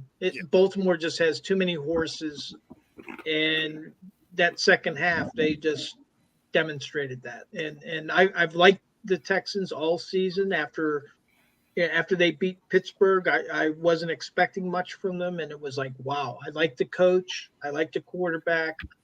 What they did in order to compensate for a lot of injuries that they had early in the season, that was impressive. And so I like this young Texans team, but Baltimore is just too strong. Demetrius. Yeah, I think the momentum changed when Lamar Jackson woke up Saturday morning. That was the moment. He's the best player in the league. He's playing his best football, and they've got the best defense of every team left. That was. I think Bo said it well. A Texans fan should feel good about what they're doing, but Baltimore was just too good. And to Dave's point, that game was eventually going to be what it was. They played 10 times. I'm picking Baltimore 10 times. Talent eventually, cream rises to the top, whatever goofy saying you want to use. That's what it was. So. Okay, sticking with you, Reg. The Packers 21, the 49ers 24. Fuck is Reg? Yeah. Sorry, y'all heard that. My bad. I thought I said that low. Oh, we good. I was just having fun. We're good. He's on the couch behind you, actually. I thought he snuck into the crib. I said, the 49ers staged to come back without Debo. Stephen A says that Debo is the most important player on the team and that they can't beat the Lions without Debo. But what do you think? Is Brock Purdy the least of the four quarterbacks left in the playoffs, Demetrius? Yes, in my opinion. And I know I'm biased, and that's fine. Don't even start it, Scott. Jared Goff's a really good quarterback. I don't even want to hear they're it. all number one picks. Yeah. All right, we'll get there. Sorry, James. So to answer your questions, No, Christian McCaffrey is the most important player on that team. If you I told didn't me, say I didn't say the most important. I said, Oh. is he the least of the 4 quarterbacks? oh no, I'm sorry. I answered the Purdy question. Yes, he's the least of the 4. I was answering the value of Debo question. Okay, go ahead. I believe if you would have told me, hey, you can remove anybody from that team for the Lions game, I would have gotten rid of Christian McCaffrey. That's my answer to that question. I'm not unhappy that Debo might not play. I'm not going to apologize, and nobody gives a damn, because if we lost somebody, nobody would give a damn. That's the way it works. They'll miss Debo. If Debo doesn't play, we have a better chance to win, pure and simple. Stage the comeback is a nice way to say it. I'm not going to do my ref thing, but I got a screenshot of a delay of game that wasn't called, right? The refs are horrible. And if Green Bay's essentially rookie quarterback doesn't do the thing on page 1 of the quarterback handbook, and I know what do you never do? Throw late over the middle. We all know this. I mean, I'm not trying to pick on Mr. Scott, but years ago, Brett Favre was a Viking and blew their chance to go to the Super Bowl throwing late over the middle. You never do that. You just don't. And he did the number 1 cardinal rule you don't do. He threw late over the middle, and they missed a field goal. And Darnell Savage dropped that pick 6. Green Bay gave that game to them. Let's be honest. I wasn't impressed, and that's not because I'm a Lion fan and we're playing them. I simply wasn't that impressed. If the dog hadn't stopped to doo-doo, he'd have caught the rabbit. I don't even know what that means. I know that the refs missed a delay of game on a Christian McCaffrey touchdown. I know Darnell Savage dropped the pick 6. I didn't see any dogs doo-dooing. I know that they missed a field goal. That's what I know. And we know that the Vikings did not make the playoffs. The Vikings enjoyed watching the game at home. Yes. Why these digs? Why digs on the Vikings? Why the digs? Because of the digs you on came Mike out Tomlin. here and said they were the best team in the North and they're going to go to the playoffs next year. A whole bunch of bullshit. You started the bullshit train. Exactly. Oh, tapped out. He started the bullshit train. Now he's mad at us because we done jumped on. We done jumped on the train now. We got popcorn and riding on the train with him, and he mad at us. Okay. All right. I was good. He was basically saying they would have been the best team in the North with Stidham. If the dog didn't doo-doo and chase a rabbit or whatever the hell that was about. Mr. Scott, what did you think about the game? Did you think the Packers should have pulled it off? I'm sorry, who's that question to? That's Mr. Scott. Oh, okay. Yes. I mean, I really thought they had a real shot at pulling that off. I mean, just the mistakes. Like I say, the turnovers, those kind of things just really, really kill you. But I thought they had a very good chance of pulling out. The quarterback played very well for the most part. But yeah, they're another team kind of reminds you like of a Houston. I'm really scared of the Packers. I mean, they really look like they're kind of on the move. They made the playoffs. But yeah, I still think it's going to be a reset. When the Vikings get healthy, Flores gets his defense together. It's going to be. Why are we talking about the Vikings? The question's about the 49ers. Well, why are we talking about the Vikings again? There'll be a reset. So, but yeah, 49ers. They got Tampa Bay. You knew they were going to win that game. So, I mean, what did you think, Don? Well, so 2 months ago, James, I don't know if you remember this, but we can go back in the archives. You posed a question, when is Jordan Love going to make his come out party? And I said, just be patient. That kid's going to be good. And he showed. He made some mistakes, and he'll grow out of that. He'll learn. But the Packers they're for real. I mean, they beat the shit out of Dallas. So people keep talking about how good Dallas is, but I think Green Bay is a team to watch. They probably should have beat the 49ers. They probably should have, but things have a way of happening because, as we know, there's conspiracy in the NFL to have the 49ers and the Ravens to play. So I'm joking, by the way. That's a joke. I'm not. I saw that color scheme. I know what he's talking about. Yeah, I'm not conspiracy. I'm not conspiracy theory. It's a real thing. But yeah, I'm high on Green Bay, and I like being able to like Green Bay now that Aaron Rodgers in there. Jordan Love. If I ever decide to play fantasy football, he might be one of my QBs. Bo, did I get? Yeah. Yeah. So I mean, Green Bay definitely could have won this game. The Niners looked really sluggish coming in, right? I mean, they had 20 days off, so for their starters, they weren't exactly going to be firing all cylinders. Green Bay has a ton of momentum coming into this game, so this is something that they definitely could have won. But Love goes out there, channels his inner Brett Favre, and chucks it through the middle of the field. And I know you guys are saying he'll grow out of it, but Favre didn't. He did it his entire career, so time will tell. But yeah, I mean, they definitely gave the Niners a scare.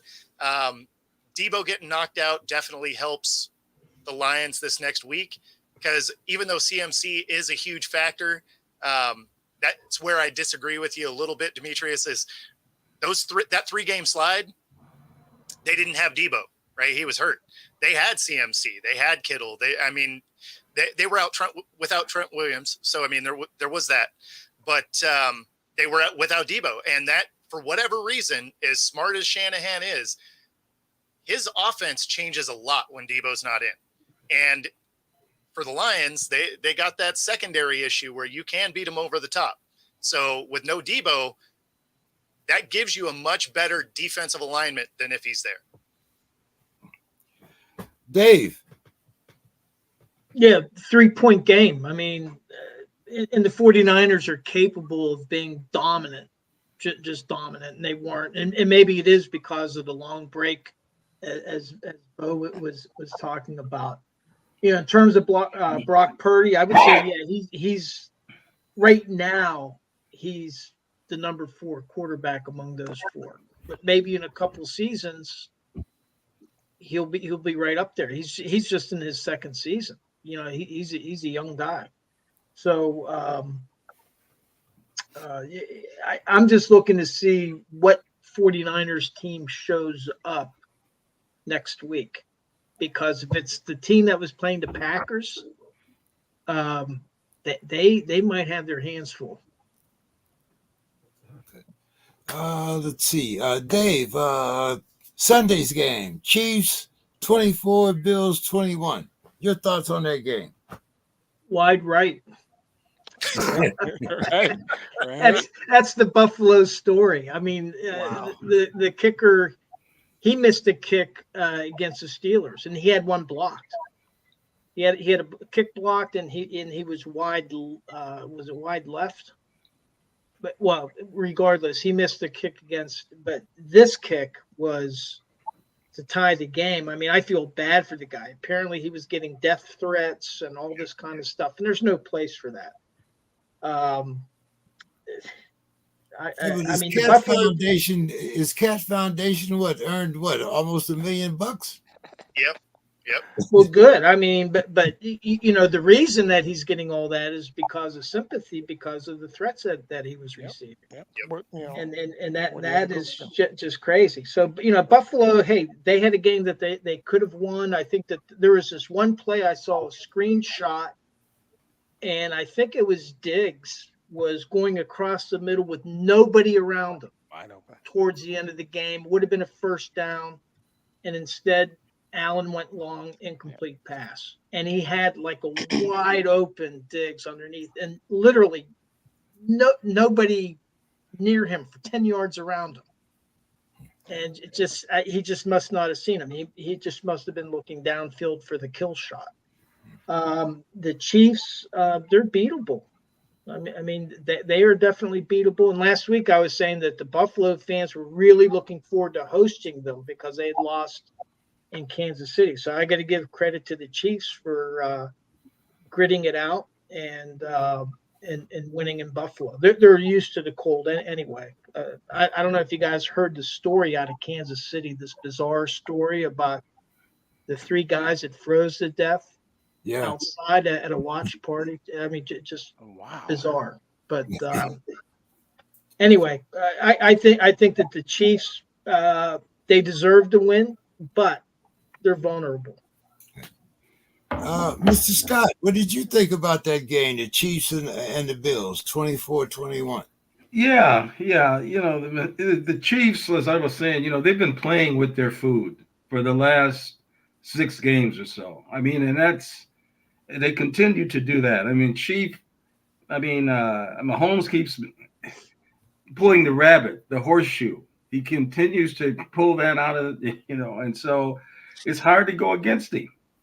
It's hard to go against him. But yeah, the Bills, they blew one at home. That's probably a hurtful loss to them. And the Chiefs now, they got to deal with, we'll talk about that. The Chiefs, it's hard to go against either one of those two teams. It's hard to go against the Chiefs because the Chiefs pull it out. So that's just going to be very, very, very interesting. And didn't I beat Demetrius last week? Didn't I win? You've never won. You've never won anything against me. So just forget that. Demetrius wasn't here last week. No, he's talking about the bet we made 2 weeks ago, and I won. The Rams Lions. I covered though. You what? Well, I don't do spreads. We picked our teams. I ain't Vegas. Yeah, What's wrong with you? No, I covered. You're gonna have to go to the tape. whatever. it was a straight up bet. That's what I recall. I don't. Well, Don, I don't know that JK3 is an independent adjudicator. I don't think I know. care. My team's about to play in the so NFC biased. Championship I game. I mean, don't give a damn. I got to be honest. Don, what did you think? Chiefs Bills. Well, I think that Buffalo. I want to cheer for Buffalo. I really do. But again, right when you think that Josh Allen is going to, about to come back and all that, things just fall apart. The field goal is just the missed field goal is just another F up for Buffalo. We're after dark, Don. No need. I know. I'm being nice, bro. We've been doing this for years. What's going on? You're usually the initiator. Right. In Kansas City, I swear to God, if I see Taylor Swift on TV one more time, I'm gonna throw a brick to the TV. I'm tired of that. Oh, you're a Dallas fan? Yeah. But no, I just think that Buffalo is snake bit. When they get to the Super Bowl, they never win, and now they can get to the Super Bowl. Just snake bit, and so that's just my thoughts on that. It doesn't matter anyway because Baltimore is going to bend over Chiefs next week anyway, so it doesn't matter. True. Bo. Yeah, the KC is a very beatable team, and this was a major letdown by this Bills team. KC has not necessarily played great offense all year.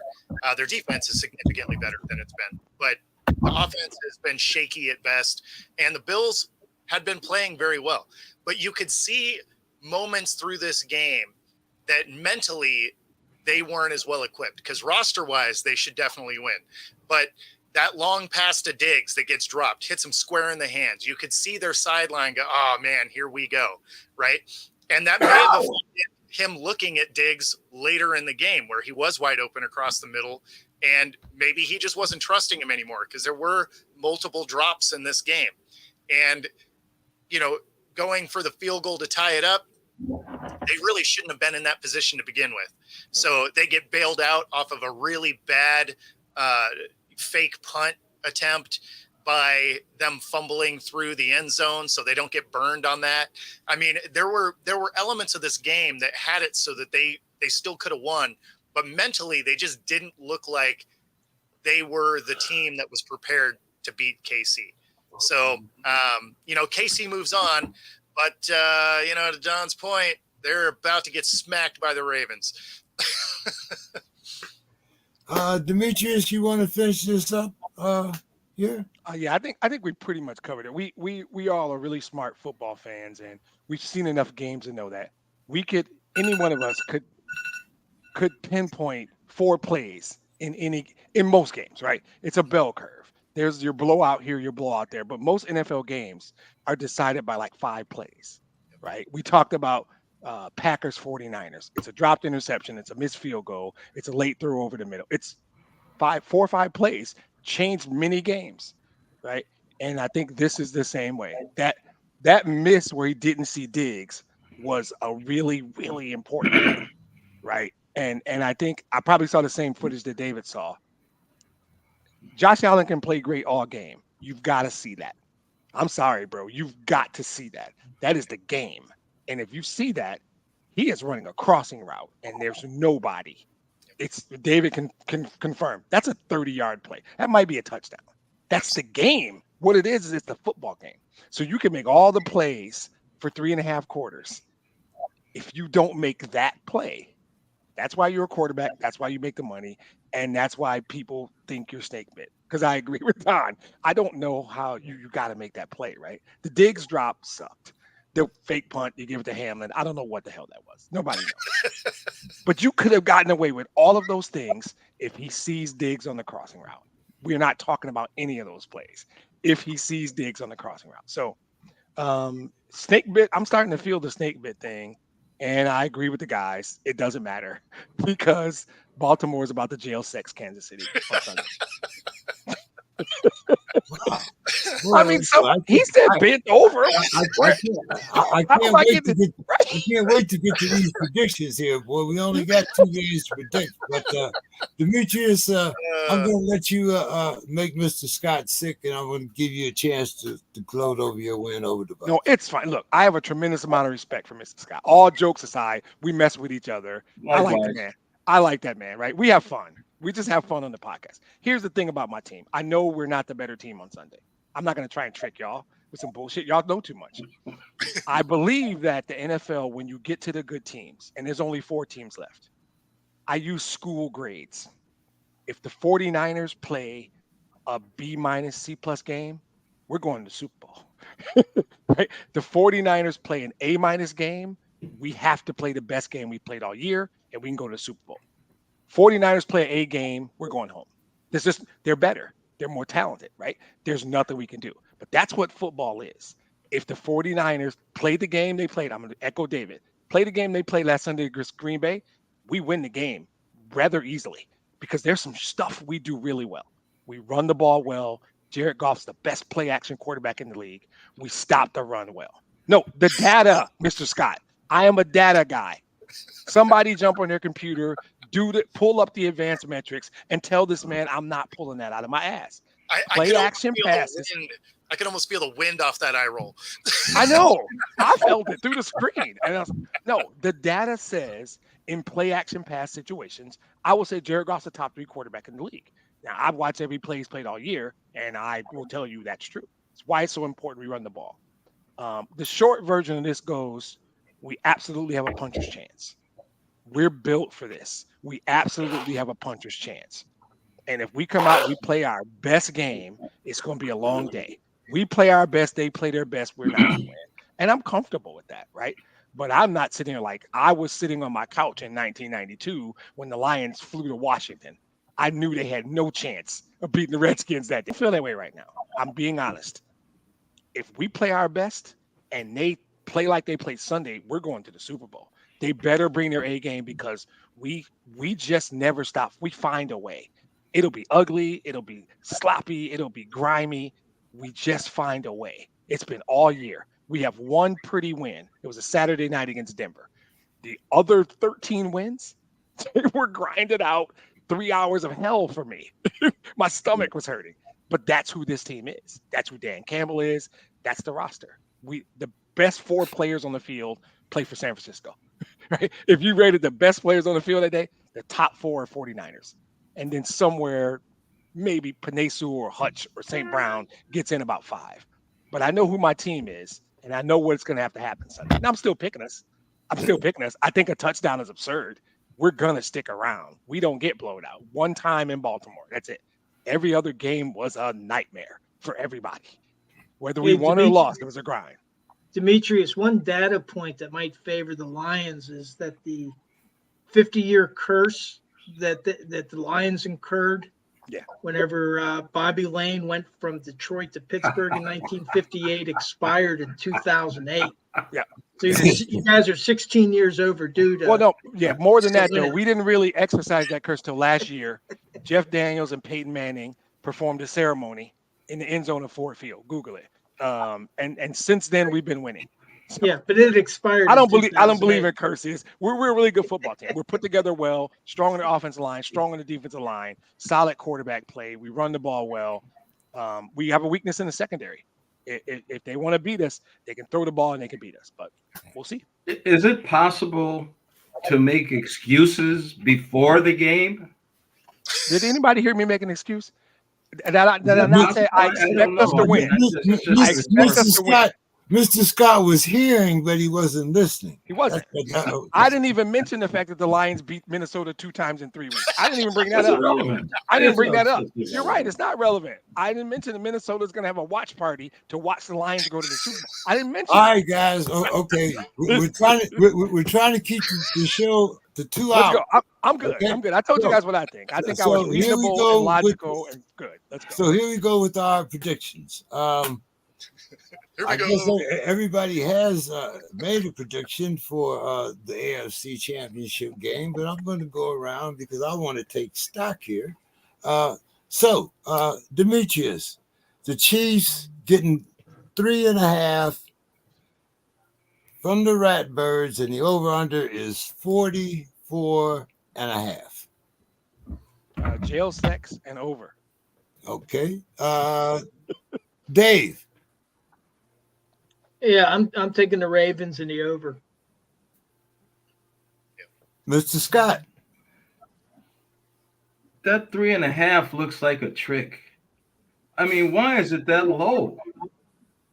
I don't like that. Because they want people to put money on the Chiefs. That's they want. I want people to put money. Yeah, I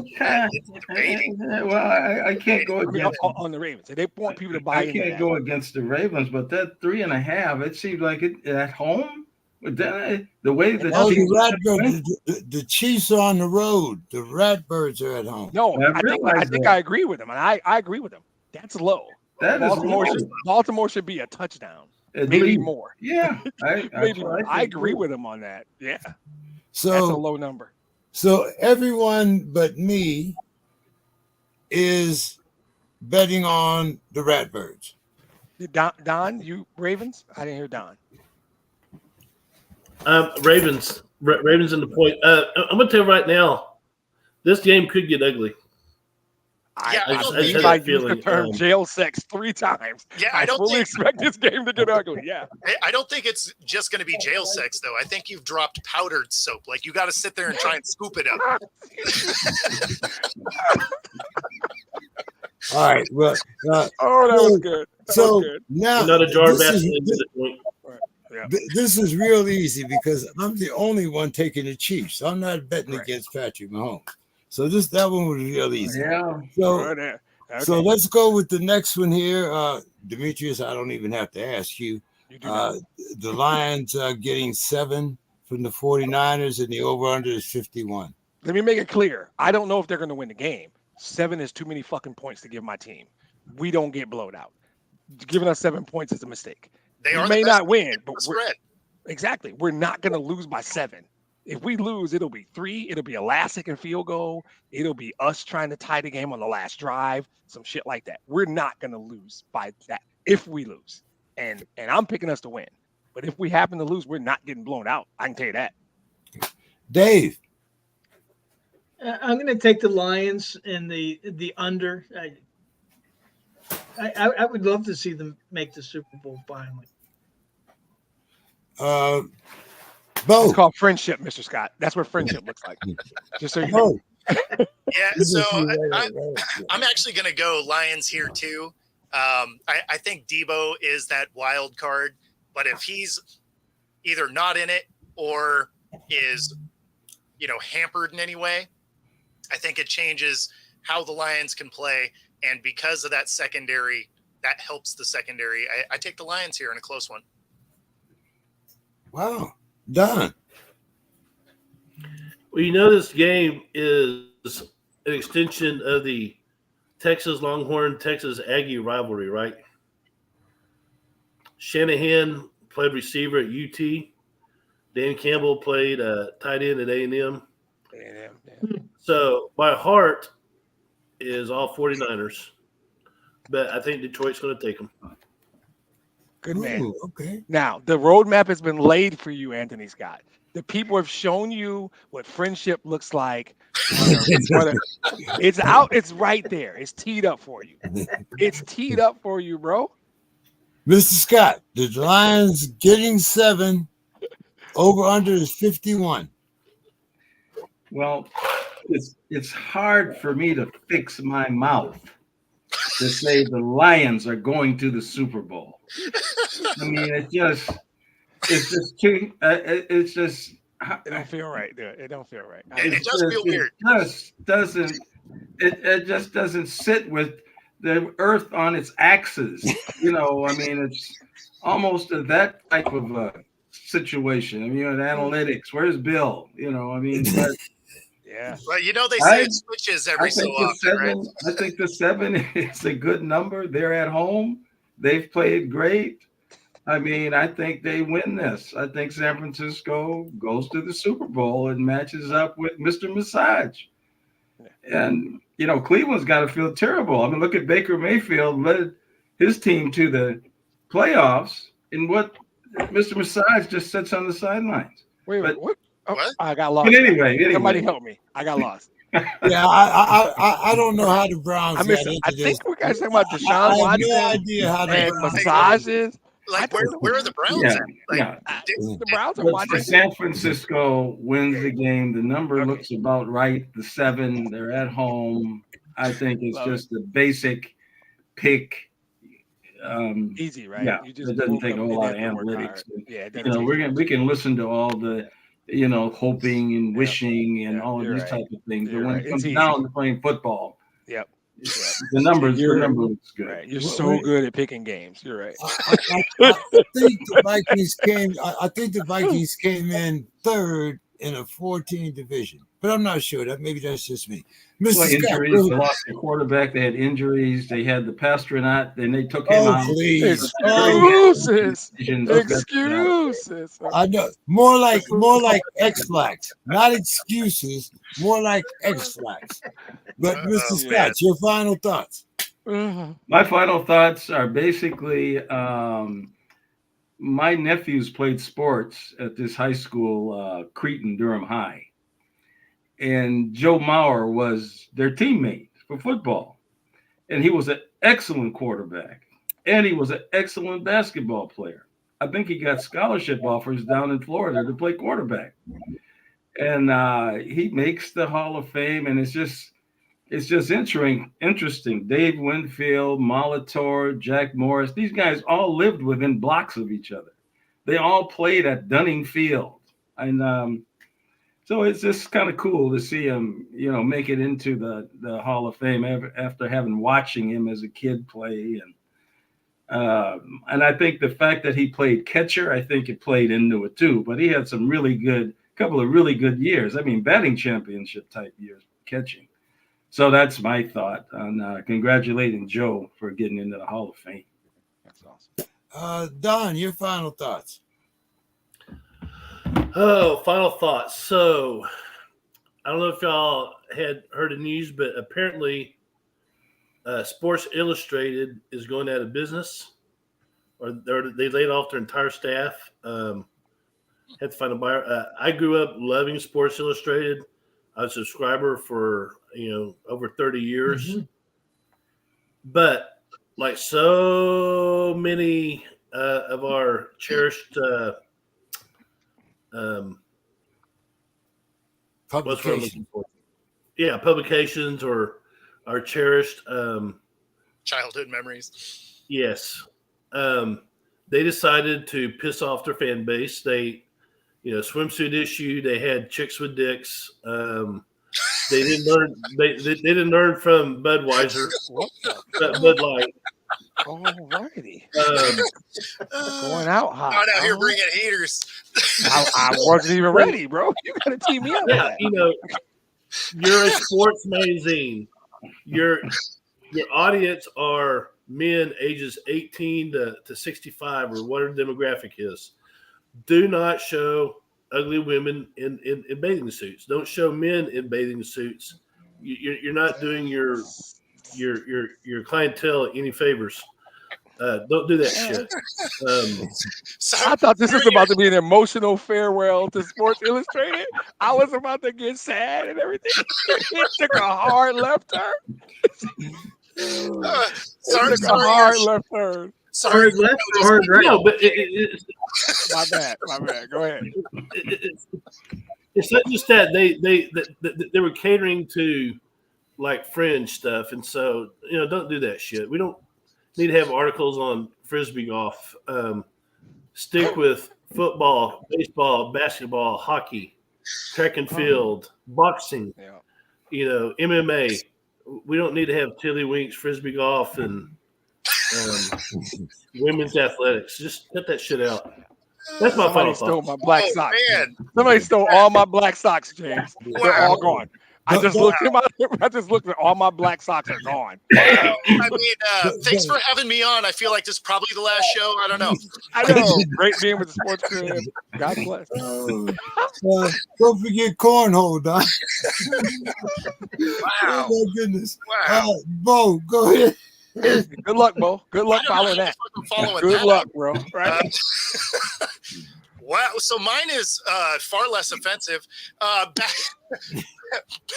Back in 2004, the Mars lander opportunity happened to land, and we started exploring other planets.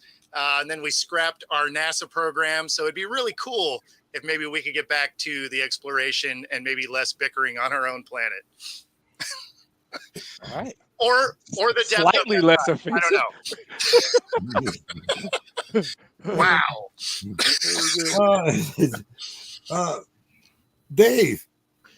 Yeah, I mentioned at the top of the show that my wife and I attended a high school wrestling match tonight. It was my alma mater, Winston Churchill Bulldogs, wrestling Quincy Orchard. And while we were there, one of the wrestlers on the other team, their mom actually works with my wife. And, my last thought is it was really nice going to a local sports event. And so I would encourage people, attend local sports events, high school, local club sports. It's a lot of fun, and I just enjoyed watching the young competitors that they're only thought, they weren't worried about getting the bag or anything like that. They were just competing, and that was a lot of fun. So, final word: attend local sports when you get a chance. Demetrius, take us home. Predictably, right? But with a different slant. The team is the team. This is great. And forget all these sad stories about Detroit. Oh, great for the Lions, but fuck all of that, right? This city is on the rise again, by the way. People don't know, they don't realize it.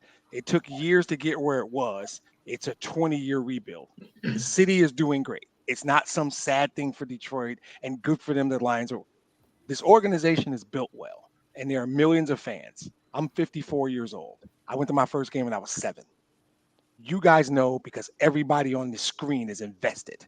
You're invested in your teams. I see the jerseys. I hear the bullshit Scott says about the Vikings. We're invested. I'm kidding. We're invested, though. But you guys can relate to, well, you Pittsburgh guys can't relate because you got a fucking room full of trophies. There is no trophy room at Ford Field in Detroit. It doesn't exist. You know why? Because we don't got no trophies, right? So what Sunday is for the team is obvious. What Sunday is for me, because you guys know me, it's obvious. I have my own podcast that's all about the Lions after every game. But there is 5 million people in Detroit. If you guys could have been at either one of these 2 playoff games and saw the atmosphere in that building, you guys know how this can be when it's right at the right time in the right city. We call Detroit Hockey Town because the Red Wings are a big deal. I'm a black guy that likes hockey. Why? Because the Detroit Red Wings were a big deal when I was growing up. And I live close to Canada, so I watch hockey. The Pistons have won 3 titles since I've been an adult, and that was great. 1984, the Tigers won the World Series. We knew in May that's the best team in baseball. Nobody's going to beat them. Make no mistake. The Lions are this city. This is a Lions town. The last month in this city has been amazing. Downtown Detroit, the last 2 Saturday and Sunday nights, respectively, as amazing. I can't even tell you. So what this would mean, and like I said, I'm not talking about, oh, look at this poor downtrodden city and the Lions are lifting their spirits. Bullshit. There's a bunch of football fans that love this team and they're good. And we want them to go to the Super Bowl. It's just that simple, like everybody else. And I think we got a real chance. It would be meaningful for a bunch of people. I'm not talking about the city and all the bad stuff people say about Detroit, because that's all bullshit anyway. Those are people who've never been to Detroit. They don't know what it's like. I'm talking about millions of fans who buy shirts and hats and invest their time and money and energy and brainwash their kids like my dad did me. Right? There's a million people who deserve this. The team deserves it. Dan Campbell deserves it. All that. Sheila Hamp deserves it. There are people in the city and around the country that root for this team. Fuck that. We deserve it. We deserve it. I want this for me and like 2, 3, 4 million other Lions fans. Demetrius, can I just give you a bit of advice? No. We're going. It was a really good final thoughts. I closed it well. He couldn't do it. No, I'm fine, man. I'm good. He can't bring me down. He can't. He can't. My team. I was just gonna say, stay away from high buildings, tall buildings, and sharp objects. That's guys. all. Have a good night. Great show, James. Appreciate it. Right. I'll see Dave, everybody- Gold, I'll see Don, everybody James. next Have a good week. night. Yep. I'll You know how I feel. next week. And Mr. All right. Scott, make sure you bring that crying towel. Yeah. Or just don't show up. I'd be probably fine. For the record. Take care, guys. Next week. Have a good night, Have a guys. great night, guys. Take it easy. See you all next week. We're See going you to next try to week. keep this down to 2 hours from now, and I'm going to try not to ruin everybody's bedtime. Did for you, all Hey, guys. guys, just did you remember. ban Bill Carroll? What? That's the only shot. You must have banned Bill Carroll, bro. I love the guy, but That's what he wasn't here. I sent Bill a special note that he has to keep all his comments under 10 minutes. good luck. Good luck. All right, guys. All right, guys. Have a good one. See you next week. Take care. Bye-bye.